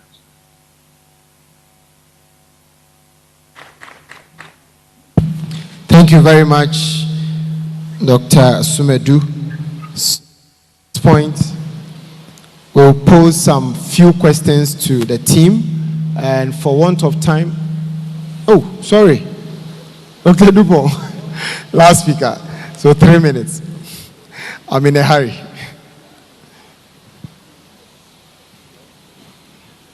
Hello. Yeah. So it means the moderator knows that, I mean, the decision is clear. He doesn't need any further input from me. Yeah. I pick it from Ekue's last point about, so we are looking at in the nearest future. I heard her say that. And then she turns around to say, my opponents are being futuristic. I'm wondering if any proposal has been made now, either for the motion or against the motion, is anything that we can immediately do. I don't think so. If you say restrict numbers, I'm not sure the universities will come next week and say the numbers have been restricted. So we are all sitting in how we want our future to look as bright as we want it. I have a mentor who tells me that there is only a pessimist and an optimist. The realism space is for diplomatic pessimists. We believe that in the current situation, even as we see the numbers now, the opportunities avail. Two things are happening. One, either we are not aware. So Kwame just cited an example of hanging licenses, absentee pharmacists. Two pharmacies, if you are hiring two pharmacists for every active pharmacy in this country. That alone pushes the numbers to the other side. So we are not being, in quotes, looking at some utopian situation.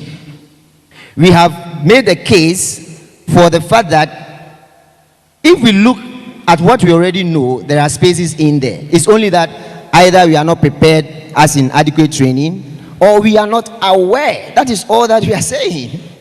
So you cannot be lucky and jump into a certain situation.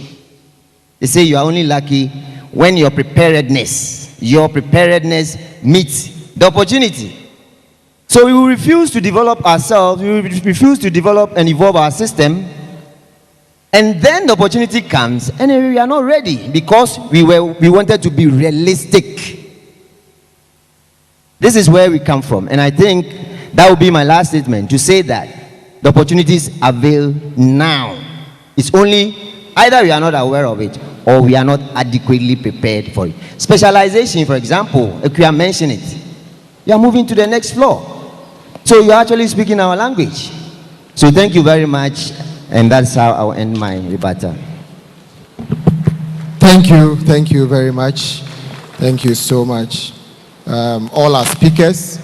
So to retrace the point I made earlier, for want of time, I would want to have one member from each team to address the questions I'm going to pose.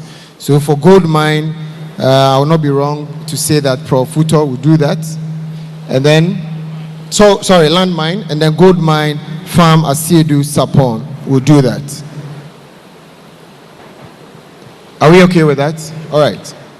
So I start with the gold mine.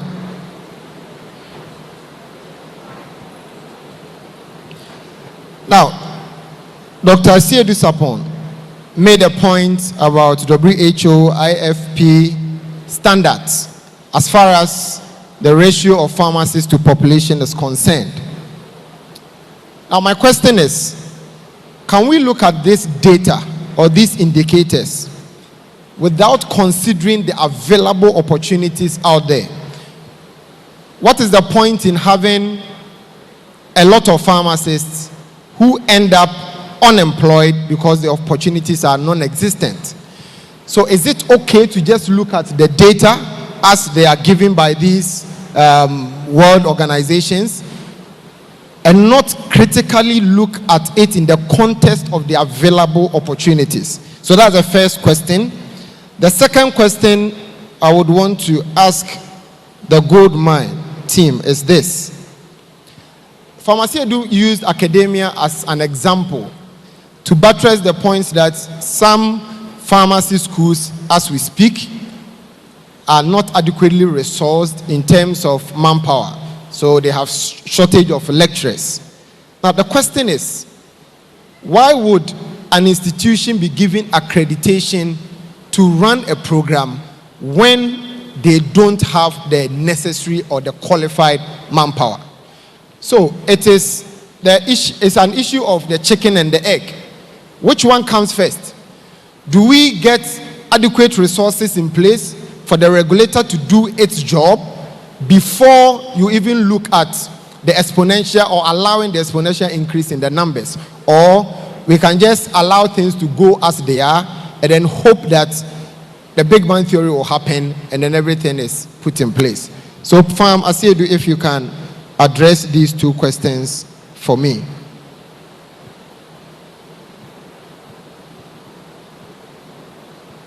Hello? Farm Asiedu, are you still online?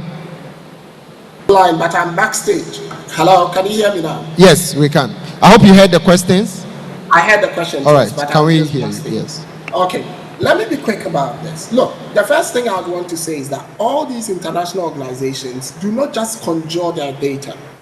Ghana is a member of the WHO. We go to the General Assembly. We are signatories to the Charter. We are part and parcel of coming up with these optimal numbers. And therefore, we cannot then suddenly say that we sign up to something and walk away.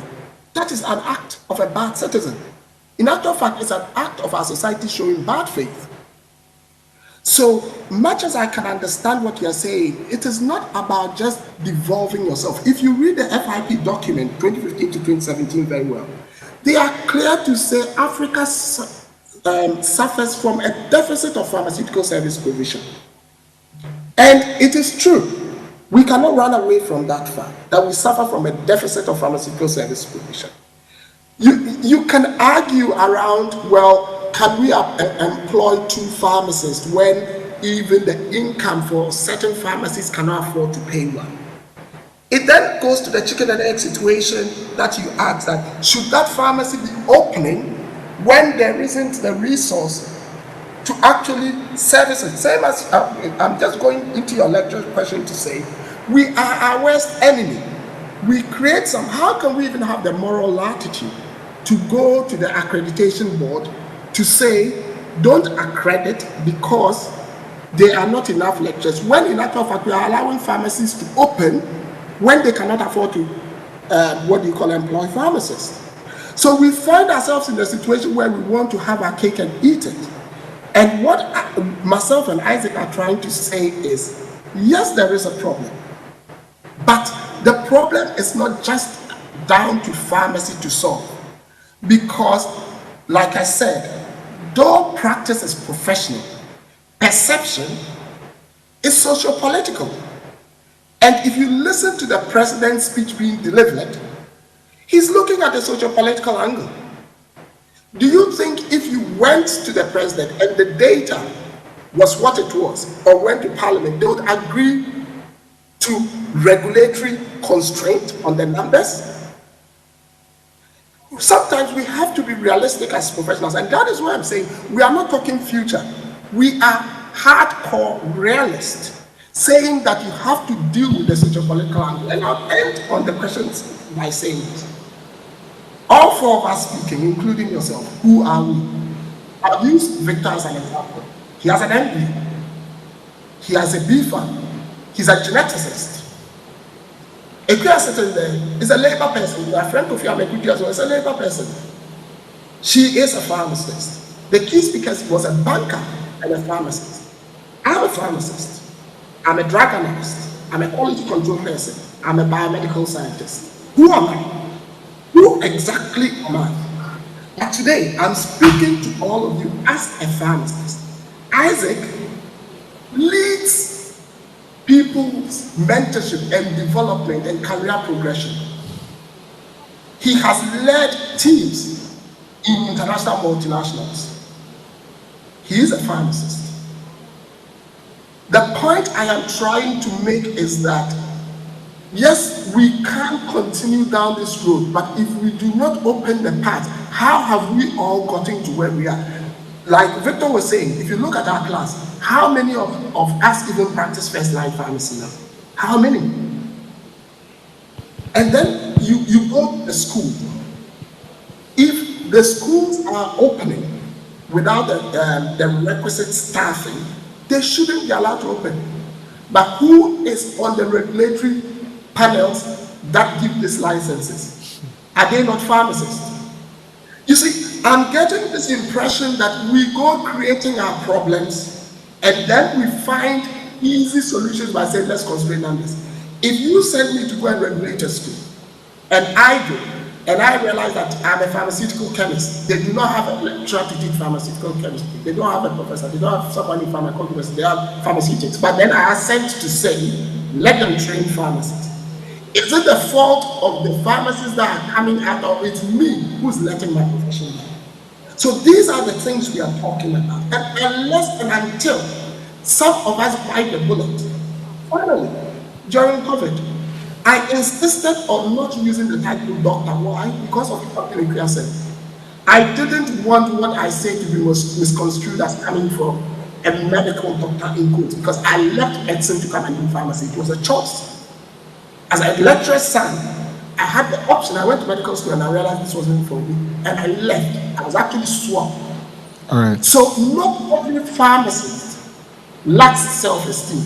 And what we need to do is to augment the self-esteem and mentor those in these schools coming out, to let them know that we can either build the pie bigger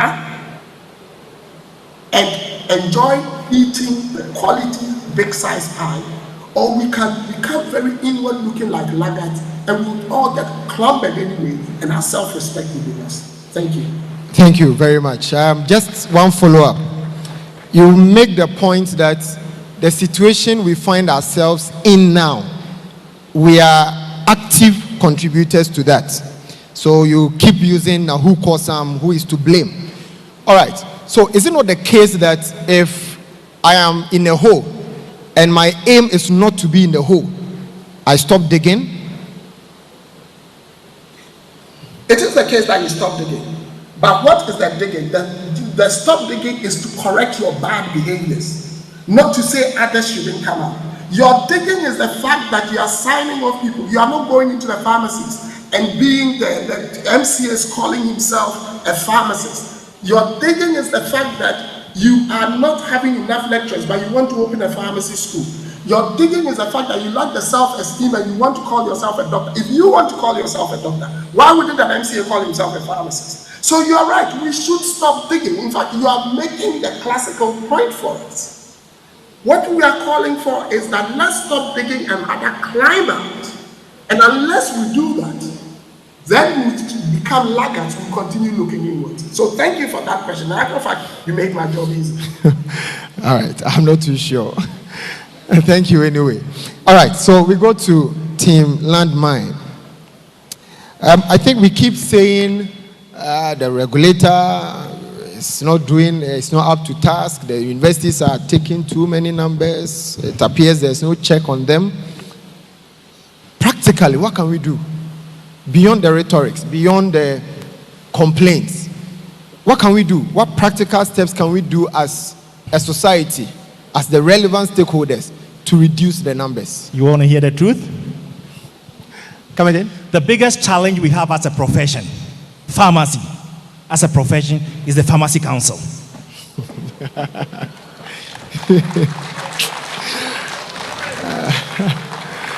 Pharmacy Council, the regulator, is the biggest challenge we have as a profession. If you want to talk about it, ready. Let's spend an hour to talk about it.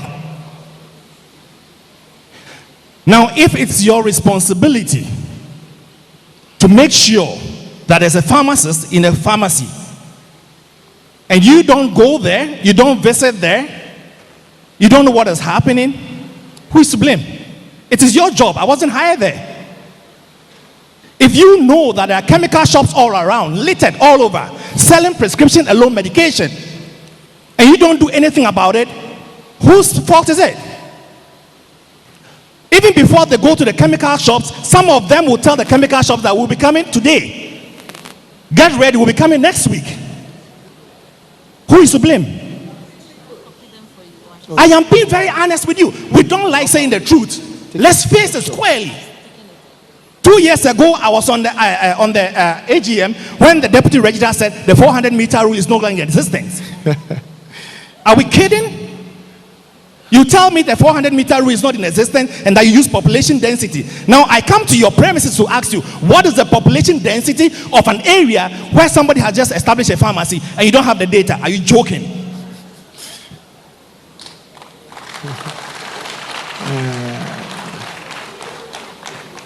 Don't play games with us. All right. Yes. Let's keep your cool. Yes. This Pharmacy Council table, if you want to shake, it has 3 legs. Don't worry. All right. I don't know if I have a follow-up to that. But my second question may be still related to the regulator. Let me give you some data to agitate your mind. As at 29th August, that is this Monday, just 2 days ago, the regulator says we have 4,236 pharmacies registered or licensed.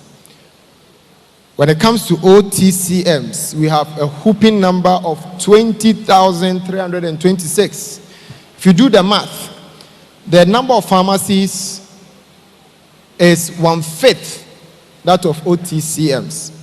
Now, if we look at our growing numbers, and from regulation, we say that most of these OTCMs are in the urban areas. And we all know why the framers of the Act accommodated or introduced the OTCMs. So, if these OTCMs who are now in the urban areas are forced to upgrade to pharmacy, let's say 1/10 of them are forced by a certain criteria to upgrade to pharmacies, that will give us 200 new pharmacies. And that number will be more than registered pharmacists. 2,000, sorry. All right? Yes. Just this regulation step can increase the number of pharmacies to absorb the growing numbers. So don't you think we should allow the universities, the training institutions to give us more pharmacists so that we use it to cure this monster called the OTCMs? I disagree with you. That's fine. And I'll tell you something. Now, most of your pharmacists, all right, are based in Accra. and Kumasi. How many pharmacies do we see in Tamale when we came here? How many? I agree there is room for improvement. All right? But the situation as we find ourselves, look, if we decide to convert all those pharmacies, I believe that, look, my policy, we don't have to convert all of them into pharmacies.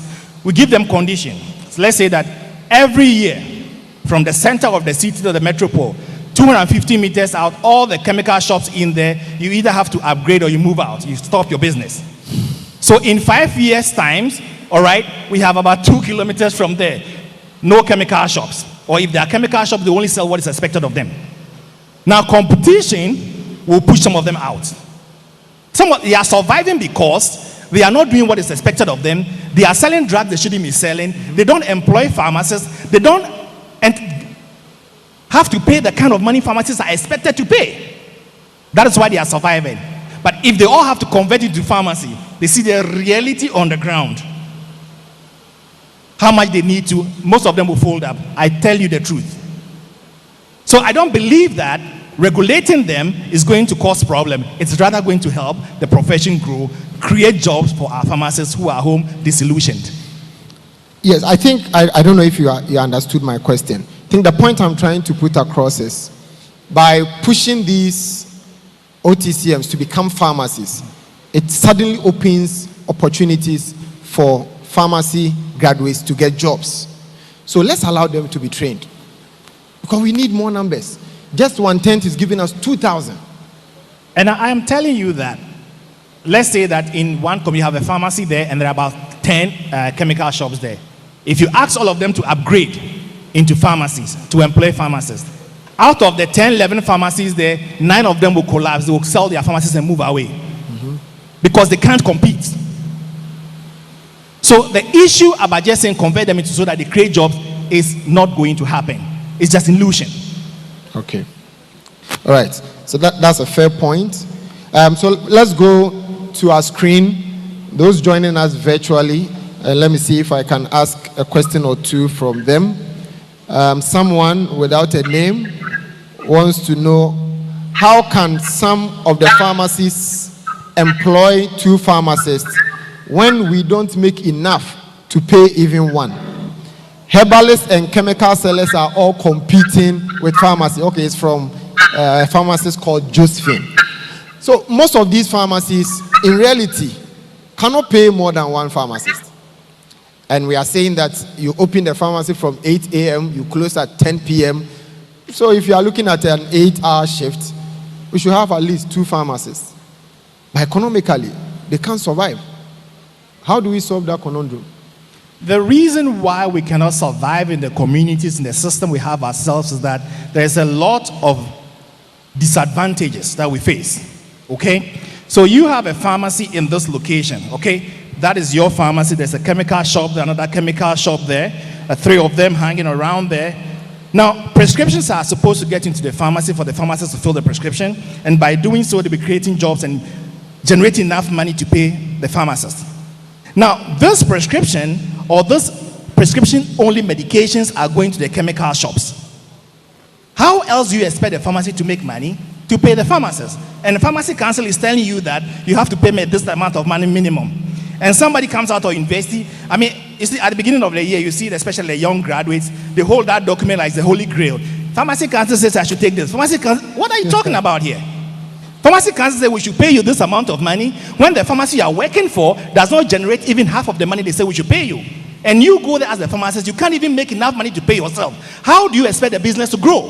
The business will not grow because there's undue disadvantage, the undue pressure on you, because all the chemical shops around you are selling the same drug at a cheaper price. So your people and the patients will go there and get their prescriptions from them. That's the problem. Yeah. Thank you very much, Prof. Uto. Pharmacy Edu, somebody wants to know if we want to correct, we want to stop digging and climb out. Why are we focusing on only the pharmacy training institutions? How about the MCAs, the MCA training schools? Do we have to target them as well? Well, like I said, all these are down to regulation. And like Equia said, she was part of writing the curriculum for MCA. The curriculum had checks and balances in it. Are we enforcing these checks and balances? No. Even she who said that she's scared at the creature she's created. The people who, the drafters, had a specific idea in mind. Thanks to our inability to regulate, which is part of the digging, inability to regulate is part of our bad digging. Now so we can't focus on them, but we can focus on them by also regulating and saying that if you do not have this XYZ, you cannot be an MCA training institution, or you cannot turn out MCAs, or you wouldn't be licensed. The other thing we have to look at is, you just gave a statistic of pharmacies from the Pharmacy Council, 4,200 plus. Yes. I was speaking to the president and executive secretary of the PSG, and the people on their register in good standing are 3,702. When I say Nahu Kosama, you don't understand. A deficit of 500. Yeah. But the regulator has allowed it. And we are sitting here saying the problem is numbers. No, it's our bad behavior. And that is why I agree with Wuto. If you want us to have the Pharmacy Council conversation, and that's why I'm saying we should stop being laggards and deal with the fundamental problem. How can we have 3,700 pharmacists in good standing? Some of them are living abroad, like myself and Wuto. And then we turn around and say we have 4,200 pharmacists. Is that not voodoo mechanics? Is that what regulation looks like? So yes, we need to regulate the MCAs. But again, isn't it the regulator? And that was why we said that is the elephant in the room. And that was why we said we'll go back to community, because we didn't want to be bogged down with community on the first floor. Like Isaac keeps saying, we know there are a number of opportunities just by the data you gave and what the Pharmaceutical Society has as people in good standing. We know that there's a 500 vacancies, even if we do 111 just using superintendents, let alone people having 2 pharmacies. But some people cannot pay. How can that be right? Is that regulation? I mean, sometimes let's take the bull by the horn. Let's be like the Spaniards and go bullfighting. Yes, there will be blood spilled. Are we going to die? I would better go bullfighting and tame the bull, not chop off his head like Ekea was saying. You do not cut the head of the kraken. Rather, you tame the kraken and use it. I am someone who believes in the actions of the head of Medusa, not in just decapitating everything simply because it can be done. Thank you. Thank you very much. So I have one last question, and then we can go to in-person if there are 1 or 2 people who want to ask questions or pass comments on the debate so far. So it appears both landmine, gold mine are coming to the middle, where we have the elephant called Pharmacy Council, or the regulator in the middle. Prof. Wuto, do you think Pharmacy Council has enough power to, if you like, urge our training institutions to cut down on their enrollment figures? Or is it a case that they have the power, but they are not aware that they have the power, or are unwilling to exercise that power? You know, the truth of the matter is that the Pharmacy Council is involved in all those things, all right? The training, the courses, the curriculum and everything, they have a role to play in that. Now, I believe that we can have a stakeholders meeting. We need to sit down and talk. The universities, the deans and of the universities, we have the society and the council and students. We sit down and talk and look at it. Let's be very honest with ourselves, all right? Now, at that point in time, we'll come up with a recommendation on the way forward. Now, if the Pharmacy Council says they don't have the powers to do that, or no, I don't know. I don't believe that. I mean, the reality on the ground is that they do, and they are aware of everything, the numbers. That's why they are in charge of sending this our house. Housemen. Yes, they are in charge. When I saw it initially, I was asking, what is the role of Pharmacy Council in this? And it was explained to me they are part of it. But excuse me to say, those house officers are pharmacists. They are not students. Okay? Thank you. Welcome. and not students. Yes. All right. So come back to in person. If there's any question, okay, there's a hand there. Farm Minister Waji. Thank you very much. Is there a question or a comment? Comment. All right. Thank you very much. I'm reading from the Gospel according to St. Luke, chapter 14, verses 28. And it says, "For which of you, intending to build a tower, sitteth not down first and counteth the cost, whether he has sufficient to finish it?"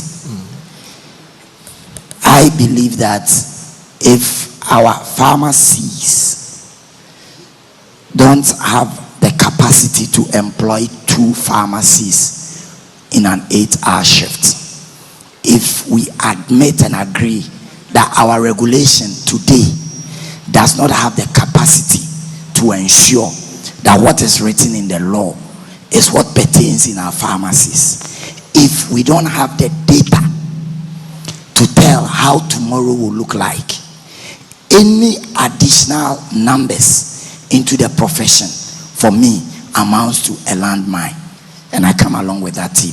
Thank you very much. So we should basically stop digging and climb out. Prof. Maybe I should give you a hug. Thank you very much. Yes, Osofu is impressed with your knowledge of the scriptures, so he wants to comment. Oh, Prof. I'm not going to comment on that. But moderator, I have 2 basic questions, one for each group. All right. So that we are not biased in voting. The first one goes to the gold miners. They've given examples of opportunities that are available to pharmacists.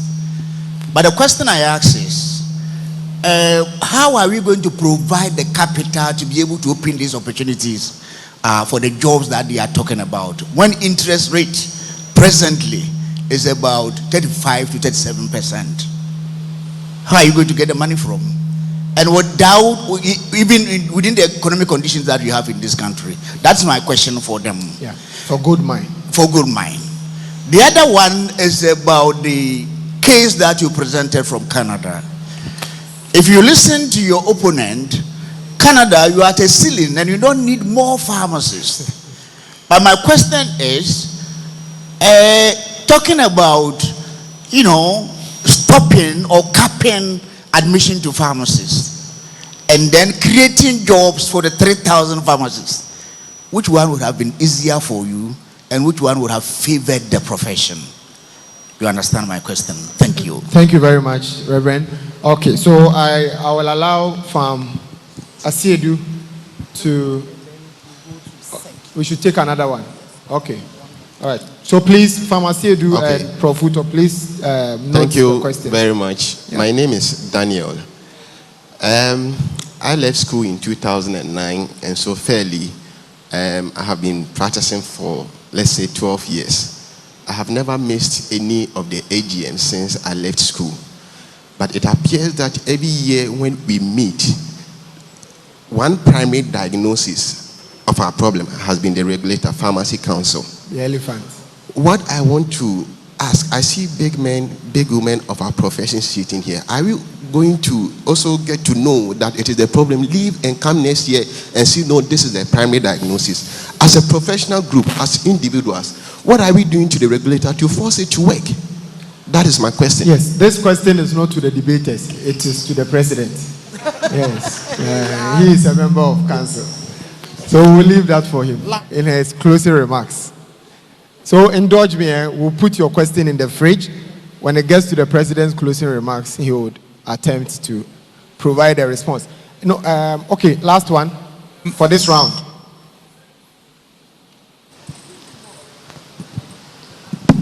Yeah, to Dr. Siedu.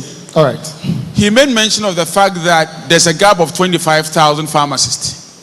Now, I want to find out that ratio of 1,000 to 1 that the WHO talked about. In that market space, did the WHO think about our competitors in the market space? There are hospitals that stock medicines without a pharmacist. who open pharmacies and then the door goes to the outside of the premise? Did they consider the chemical sellers? In fact, chemical seller of 20,000 actually equates the 25,000 he's looking for. That gap, the pharmacy gap, actually is occupied by chemical sellers. Now, if we are able to get rid of the chemical sellers and give them the opportunity to convert, because look at Ivory Coast. Are there any chemical shops there? They are only pharmacies by law, and no pharmacy sells a prescription drug. They all go to the hospital. No hospital stocks any drugs except emergency drugs. They all come back to the pharmacy. It all depends upon the regulator. Thank you. All right. Okay, so please, Auntie Martha, please indulge me. As for Auntie Martha, we have to indulge Auntie Martha. The only female. Her question will be too deep. Oh, sorry. I want to just make a comment. All right. And not to support any of the groups, but recommend all the groups for bringing out facts and issues that can form the basis of a common paper that we can come out as an AGM regarding how to move forward the issues about production and distribution and management of our HR force. I want to say that context matters a lot when you talk about HR management. I'm sure the data that my brother was quoting, which was first quoted by WHO, did not actually consider the other aspects of our practitioners in the system. And I would gladly plead that it's true, we may have an elephant in the room, not necessarily the regulator, but also our own way of practicing regarding how we consider ourselves. Somebody will tell you that if you employ a pharmacist, a colleague pharmacist, unlike Lancer chemists who have more pharmacists to work with because of the relationship he had built over the period, yes. It may not be the same with other pharmacies. And that you employ a pharmacist, tomorrow they are fighting. And so context matters. And in the conversations we are having, I want us to remember that the contextual issues are very important. And as we discuss them, I think great points have been made by Equia, great points from Kwame and Edupon and my friend Victor. And it is important that we put this together and come out with a paper, and let's get our regulator into the picture and ensure that we can move forward on the matters. I thank you. Thank you so much, Auntie Martha. So please, I go to Farmer Siedu. Don't worry, we'll come back and take a couple more comments and questions. So Farmer Siedu, can we go to your question? I think you have two questions, one on capital, access to capital for people to set up, and then the WHO standards vis-a-vis our context.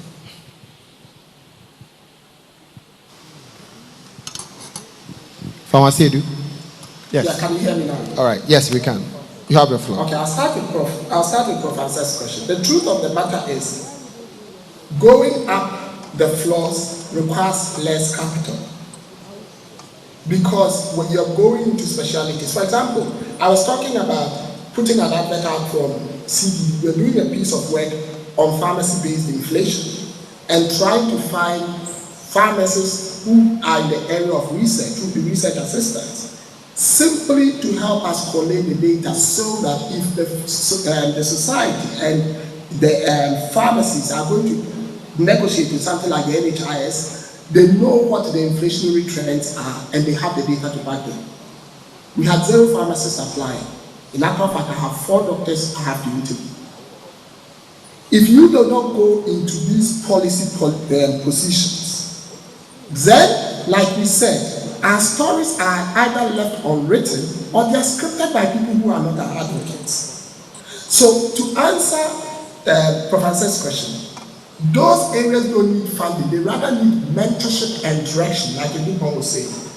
We need to pull the younger ones through that direction. And in actual fact, I advocate for strategic talks by practitioners in these less known areas in our universities to allow the students to know of these opportunities even before they set out onto the job market, so that they don't think that it's only hospital, community, and lesser industry.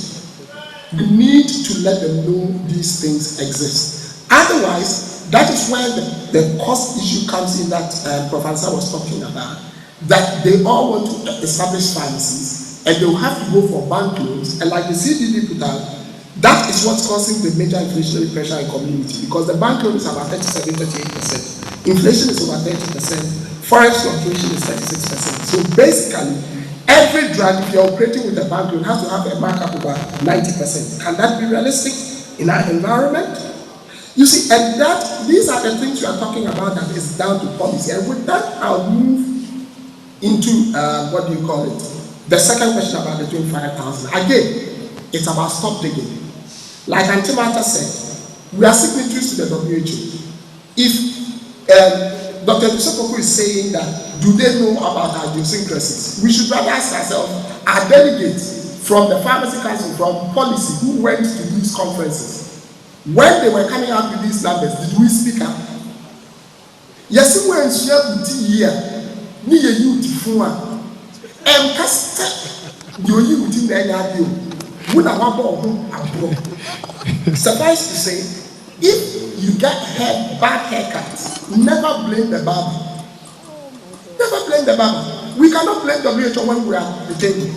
They said, he who goes to everything goes with clean hands. Again, it's about the stop digging. Though you said the president should take the council. The president is not the only pharmacist on council. How many pharmacists are on council? Last I checked, at least 5. When I was a student, it was even more than that. At that time, the dean of the faculty was on there. At that time, it was 1. What have we done with our numbers on these regulatory authorities? Nothing. All I'm trying to say is that, like we said, we came to this debate not to be right, but to know the truth. The bottom line is the actionable point, having listened to everyone who speaks, is unless we get regulation right, unless we are prepared to be in the policy space to ensure that things like NHIS pay indicative reimbursements to the community pharmacies, by having the requisite data to back our negotiators, we are joking. We'll be having these conversations and say the pharmacists cannot employ 2 pharmacists. Why? Because we are being underpaid. Now, who caused that? Are we giving our negotiators the data to go and negotiate? Why are we giving them the data? Because we don't have the researchers to dig for the data and do the inflationary calculations. Thank you. Thank you very much, Pharmacy Edu. Landmine. Thank you very much, Prof. Ansan.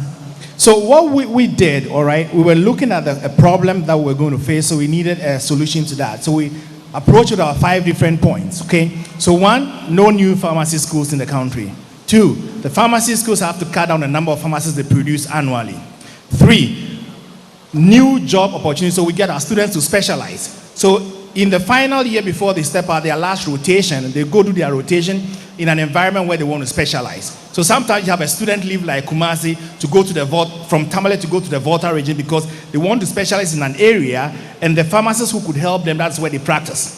All right? So we create jobs for them by specialization. We let them stay a little bit longer at the university. And then with the international pharmacy students, we make it more difficult for them. All right? Look, the truth of the matter is that we run a socialist healthcare system in Canada. All right? So the system is not just like that, but I am just giving an idea about the steps we took to correct something that could have harmed the profession. And those are the steps we took.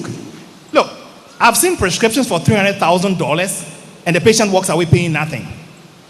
The most recent one I saw was a prescription for $1.2 million for prescription. The patient paid nothing. Just walk away, take your drugs and go away. We cannot compare the systems.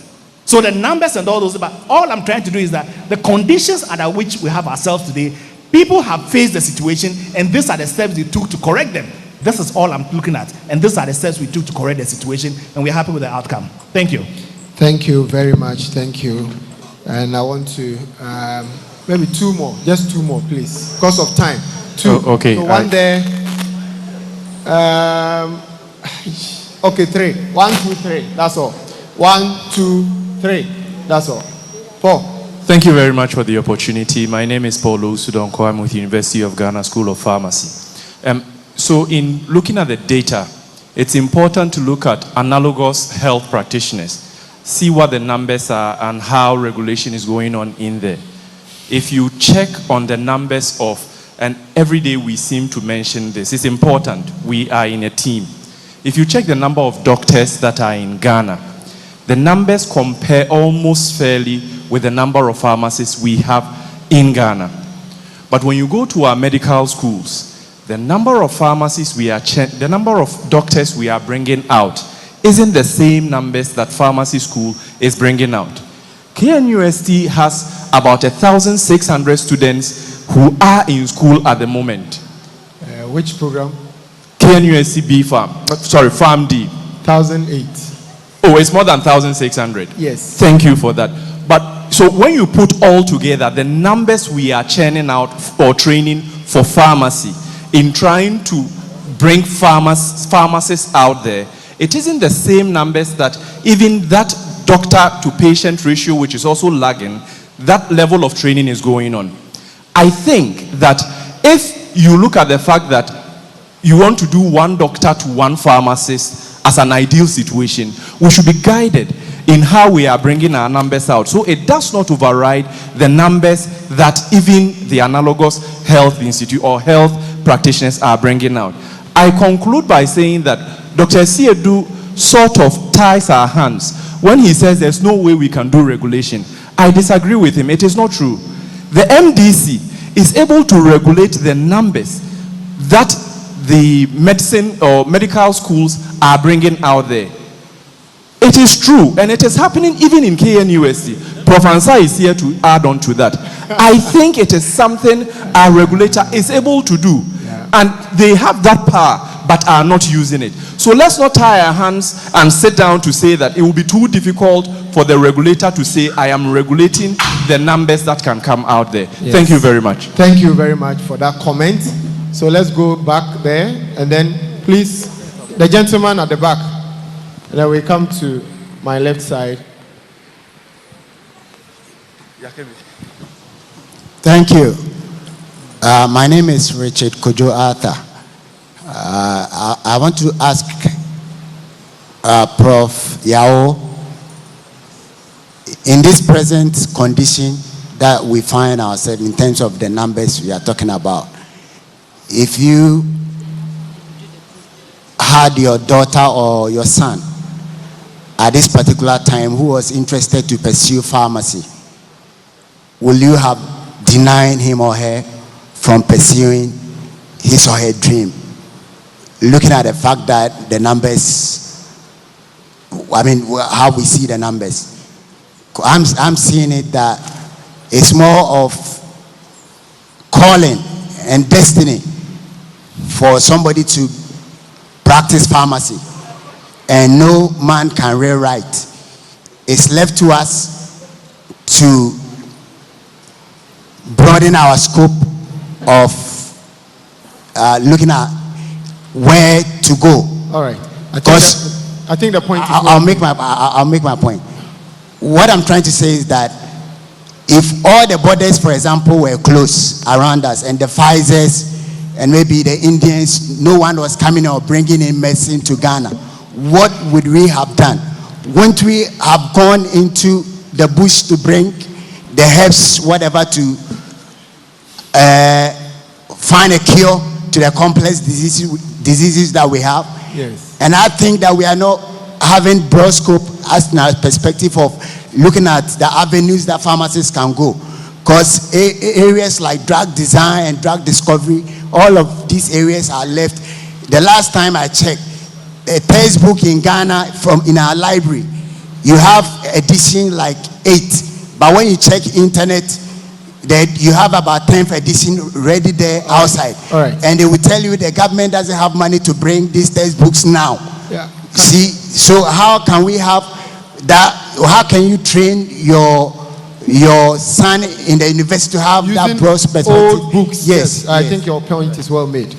Yeah, can we? Yes, there's a gentleman here. The last person. That's Dr. Inkum. But if you can respond to. Thank you very much for your question. It's a very interesting one. But you see, would you rather want your child to take a program at the university, complete, and just still sit home for you to feed him because he doesn't have a job? Because that is the calling? No, I wouldn't do that.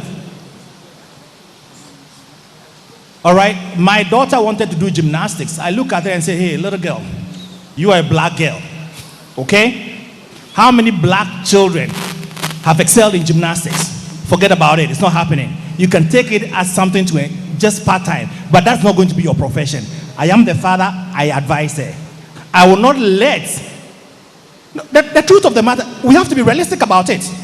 When KNUST was the only institution producing pharmacists, so many people wanted to enter pharmacy school, but only a few got into the pharmacy school. That is the reality on the ground. I will not let my daughter or my son take up a profession, and then when they are out of school, I still have to look after them because they don't have a job. I'm not doing that. They have to take a profession that they will get a job to do, and the burden is off my shoulders. Yes, thank you very much. Thank you. The last comment or question from Dr. Inkum, and then we can wrap up. Thank you very much. TSO is here, so my name is not Dr. Inkum. I'm Robert Inkum, farm. All right, farm Robert Inkum. Thank you. Yes, I'm happy we are deliberating on this sensitive matter. But some way, somehow, the proponents of let's train, there are jobs available, really I beg to differ. In fact, some way, somehow, we are being made to believe that if we optimize regulation, it will throw up the jobs in the community pharmacy.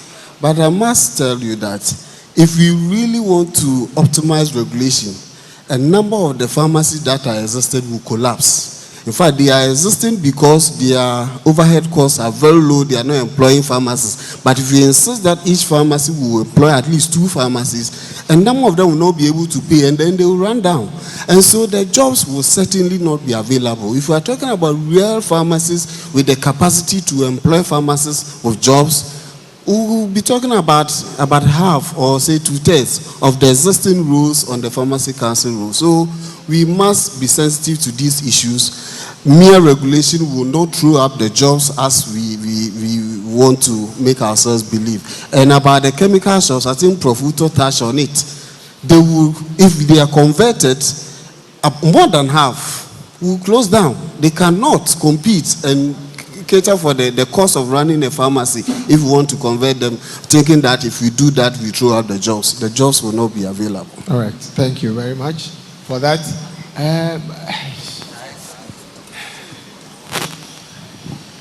Okay. So in the meantime, can IT publish the link for the post-debate votes so that we can do that last one? And then we invite Famanova to get ready for their presentation. Thank you very much, Mr. Moderator. My name is Stephen Okokokwe. Actually, listen to the 2 presenters, one against and one for. I realized that there was a very critical area that they all didn't touch about. They were talking about MCAs. But we have a lot of hospitals and clinics in town who are actually having MCAs to run their pharmacies.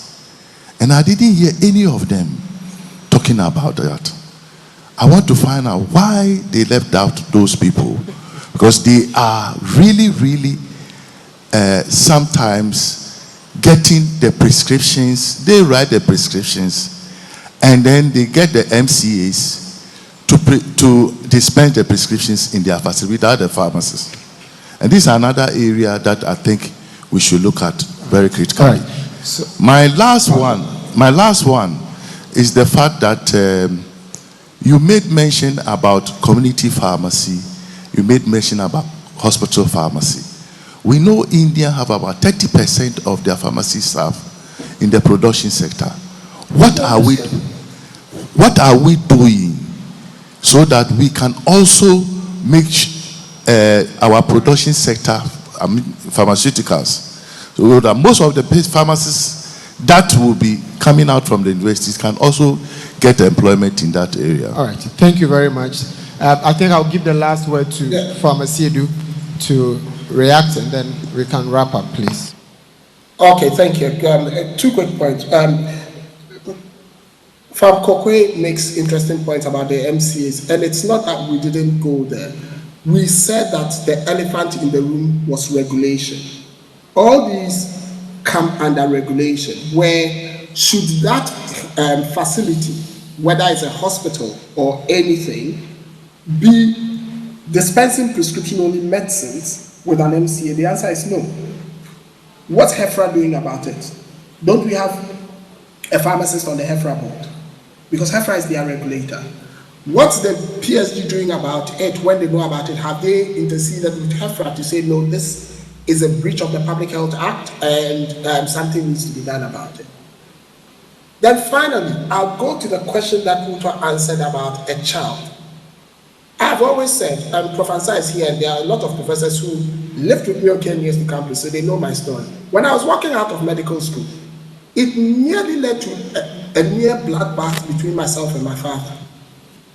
It took Professor Kwame Sapon, Eyim, and Wachi Adam to say, if he wants to be a pharmacist, just let him be a pharmacist. That was the only way I got out of jail. Do I have regrets now? I would not be a doctor for £1 million. So the answer is, if my child wants to be a pharmacist, I don't know the level of determination. What I'll do is I will mentor them. My luck is when I took that decision, I had a good mentor in Professor Yi, who held my hands and said, because we interceded with your dad, you cannot fail us. And everyone knows my relationship with Professor Yi. Public knowledge. Till this day, he still mentors me. Have we mentored people? So it is not just about the numbers or there are not opportunities. I was sat down, professors all over the place, telling me how the opportunities were better in med school. I said no, because I had people who believed in me. Let's ask ourselves, our generation, do we believe in the next generation? Are we making the level of investments the likes of Professor Yi made in me? That is food for thought, and that is something we have to think about. Thank you. Thank you very much. Thank you so much. So at this point, we do the post-debate vote.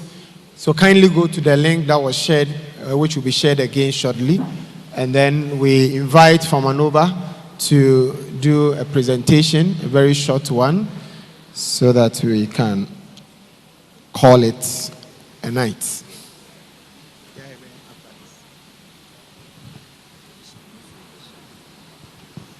I've been waiting for 3 hours. That's why I told you, give me 5 minutes at that time, along with the Atlantic video. Yeah, but within the Atlantic video, I could have finished in 5 minutes. That's why I was requesting if you could have allowed.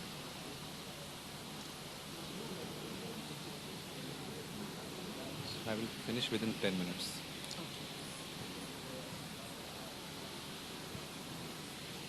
Hello, good evening everyone. My name is Manas, and yes, I am back. The earlier presentation was for Atlantic Life Sciences. Hello.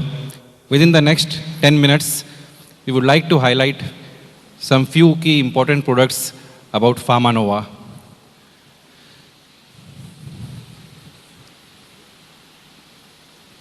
So Pharmanova, as we have seen, Atlantic Life Sciences, a new factory is based at Ningo Pram.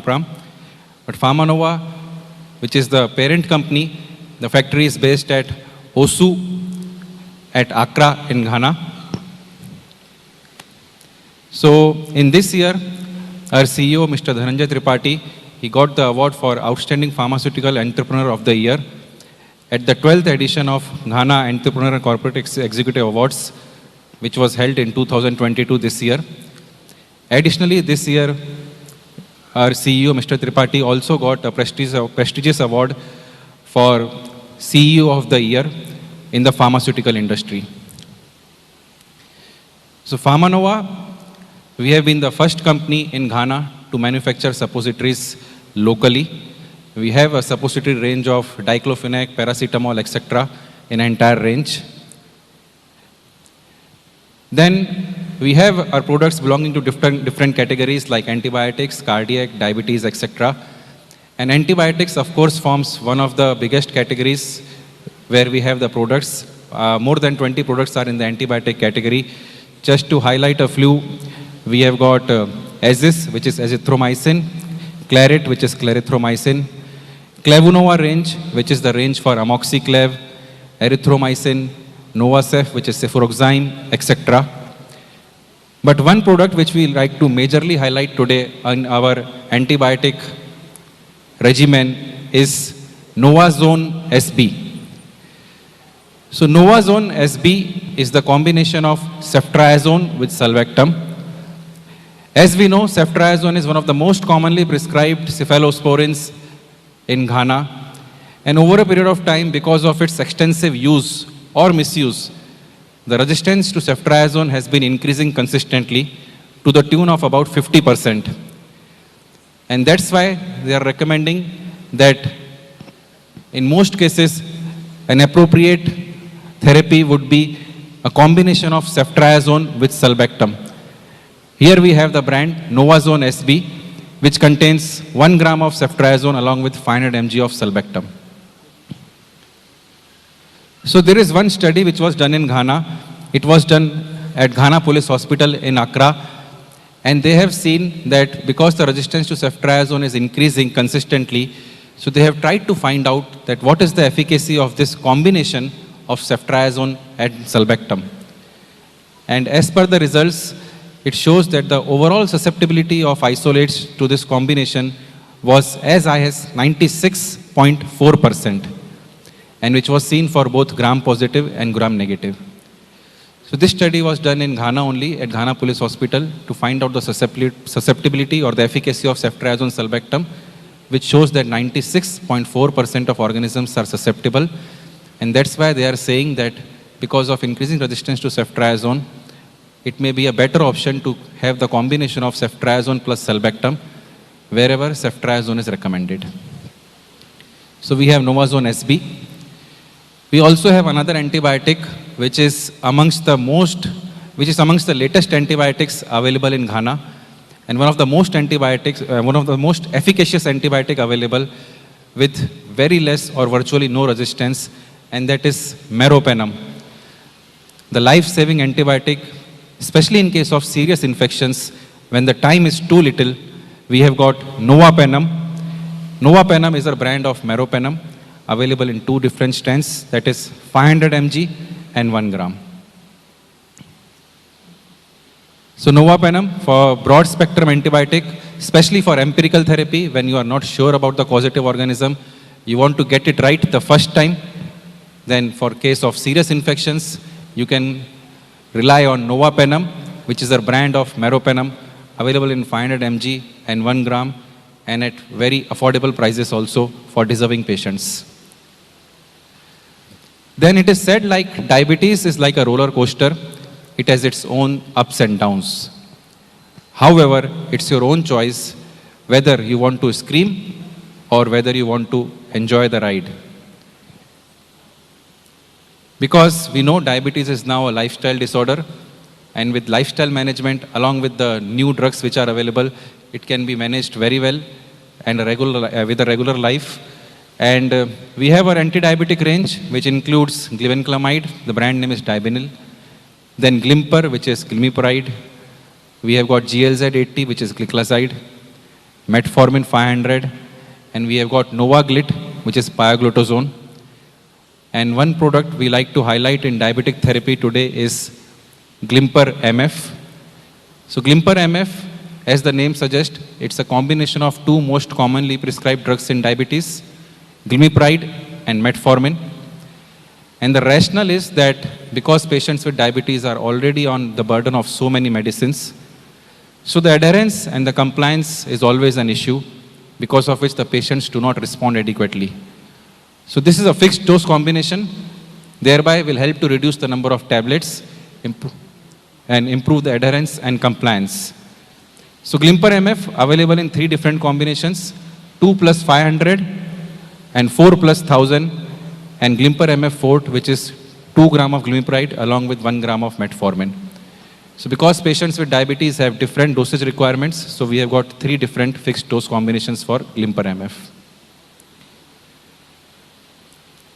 Then we have got our cardioactive range, which includes products like amlodipine, amlonova, then atinova range, bendro, lisinova range, which is lisinopril, losart, etc. And one product we like to highlight today is losart STZ, which is the combination of the first ARB, that is losartan, and the most prescribed thiazide diuretic, that is hydrochlorothiazide, again an FDC.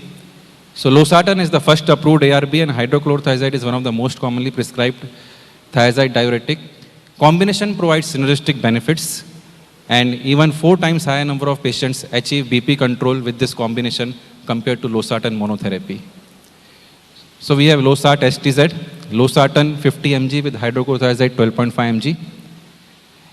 And the last product we like to highlight today, it is said that we should donate blood to save lives, but in emergency situations, many times the blood may not be readily available. And for all such emergency situations, we have got the brand. The brand name is Hemaxil. Hemaxil is the plasma volume expander, which can be used in all such emergency situations, shock, trauma, etc., where the blood loss is too much and the blood is not readily available. So we have got Hemaxil.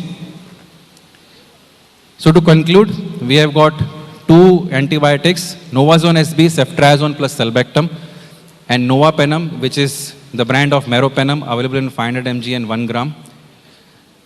Then in diabetes therapy, we have got the FDC, the fixed dose combination of glimepiride and metformin, with the brand name of Glimper MF, available in 3 different combinations for your convenience. Then for all your patients of hypertension, we have got losart STZ, the combination of losartan along with hydrochlorothiazide. And in all the emergency situations when the blood is not readily available, we have got the plasma volume expander, which can save lives. The brand name is Hemaxil. So we have a broad therapeutic range across different therapeutic areas, and we have tried to highlight 5 important products in each therapeutic area. So looking forward to your help and support. Thank you so much. Have a good evening.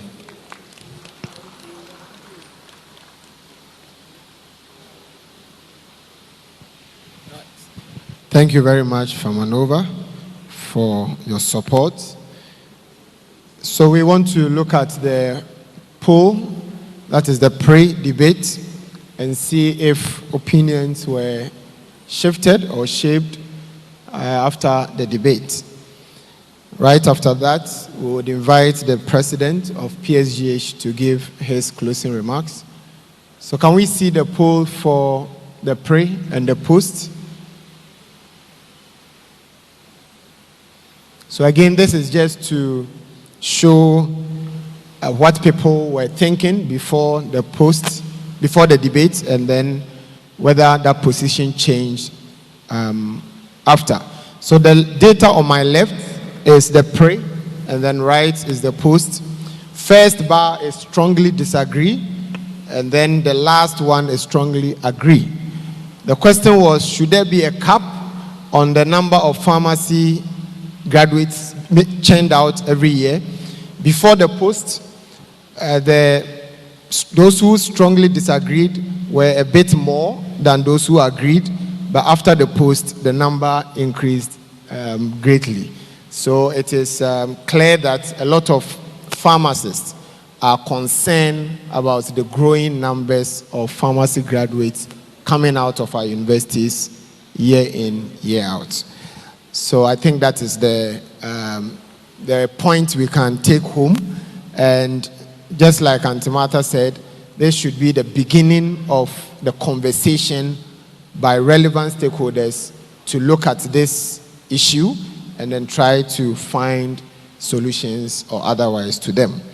Thank you once again to our speakers, the gold mine. the landmine. Second question is the number of pharmacists being produced.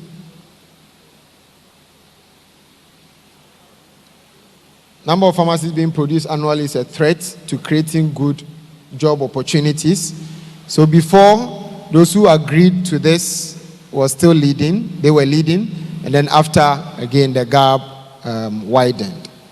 So I think that should be fine. All right. So we will invite the president to give his closing remarks.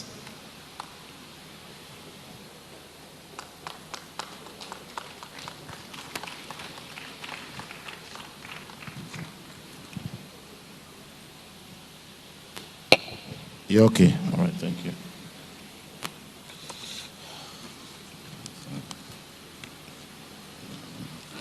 Sorry, colleagues, I had to attend to an emergency, so thank you. Let me first of all say thank you to the 4 debaters. The 2 pharmacists using their first names, that will be pharmacist Kwame, Equia, Victor, and Isaac. Well done to this topic. You were passionate about your topic and you spoke so well. For me, at the point, it became like a real debate, like it used to happen in secondary schools where you want to score your points and win a trophy. Kudos. I think we've come to the end of an innovation, which is a great debate. If you enjoyed a great debate, please let's have a round of applause for the organizers of this program. Yes. So, that was one of the innovations they introduced into the AGM, and I think it went very well. The topics were well dissected for all of us. One will ask, therefore, what is the position of Pharmaceutical Society of Ghana as far as, because questions were asked, SEC is concerned. I think the situation we are faced with, be it gold mine, be it a land mine, the decision rests with us. We need to choose which path we want to tread. At this stage, what I want to tell members that SEC, we've not taken the position, we've not made a decision. Our decision is most likely to be informed by the outcome of this debate. We all listen to it, and we would also go and judge on it, and go through the appropriate process through the governing board and make a firm decision on that. So we don't have a position on this, but it's a very good topic. On the issue that was also mentioned as to the Pharmacy Council, the big elephant in the room, and it was also referred to us, or referred to the president of PSGH, I would want to say that the reps of the universities, the deans, is on the Pharmacy Council board, governing board as well. And he heads the education committee. And this matter, as we speak, Pharmaceutical Society of Ghana has already raised an alarm at the Pharmacy Council governing board. I've taken the issue there. I've picked all the numbers from all the various pharmacy schools for the next 6 years. And it may, for those of you who are saying 250, 300, the fifth-year students, those who will come out in the next 5 years will be about 1,000. Those coming out in 6 years' time will be 1,000. We are not talking about 250 or 200 here. 5 years from now, they're going to be about 1,000 and over. 6 years from now, 1,000 and over. And have raised the alarm already at the Pharmacy Council governing board. And the chairperson has referred to the education committee. And the education committee is headed by our own Professor Antubeko of KNUST, who represent the deans of the schools on the Pharmacy Council. Once decisions are made and it comes back to the governing board, then we'll be able to make a firm decision on it. So it's something that we are dealing with at the moment. Just to assure you that we know there's a problem and we are working on it. Yes, time is gone. I don't want to take much of our time. And therefore, I would want to say thank you for having the time. Thank you, moderator, for handling it very well for us. It looks like you are becoming the professional moderator for us at our AGM. And it's coincidentally, he's one of the lecturers producing the numbers. So we hope that with all what he said, he will go back and inform his dean to see what they can do about it. All right, Our Lady, thank you as well. And to all pharmacists, I hope you are getting ready for the cocktail. The regional minister is inviting us for the Amaraba cocktail. Let's get ourselves ready and have some fun. Thank you. Thank you very much, Mr. President. Thank you, panelists and our moderator for this great debate. You could really see brainstorming at play. At a point in time, I got confused. Initially, I was supporting one group. Along the line, it looks like I was supporting the other group. But I must say that a lot of knowledge at play, and we have all learned a lot this evening from the topic we discussed. Few announcements, please. If you have misplaced your glasses, lens, kindly see the protocol team at the information desks for identification and collection. And one of us has misplaced his phone. It's a blue Samsung A52 phone. If you have it, because he said it's on flight mode, so if he can't even call. If you have it in safe keep, kindly send it to the information desk or any of the planning committee members for the person to have it. Please, we are having the Amaraba cocktail here, right here in this auditorium. So after this program, the cocktail will follow. We are no longer going to have it at the Tamale Sports Stadium, but we are having it right here after this program. And the last one, all CPD facilitators. The cocktail starts at 8 p.m. right inside this auditorium. Thank you. All CPD facilitators, please, we are meeting here now for a short discussion after this program. Now, in conclusion, all I want to say is that our profession, the pharmacy profession, has a bright future, but we still need to guide it. We must be ready for any future opportunities. Thank you very much. We now call on Prof. Charles Ansan to give us the closing prayer. People of God, let us please stand for the closing prayer. Our Father in heaven, we bless your holiness and your majesty for how far you have brought us.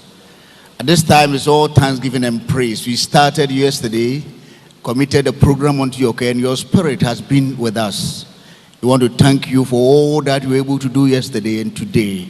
We want to thank you for the opening ceremony. We want to thank you for this wonderful debate that we have had and the exposition that we have obtained from the debate. Even as we go home, we commit the rest of the programs unto your care. It is our prayer that you continue to direct us in everything that we do. That even as we end on Sunday, you have cause to thank you and praise you for what you have done in our lives. Father, we thank you that you are in control of the AGM to the glory and honor of your name. Amen. Let us now go with the blessing of God. May the grace of our Lord Jesus Christ, the love of God and fellowship of the Holy Spirit be with you and remain with you now and forevermore. Let all the people of God say amen.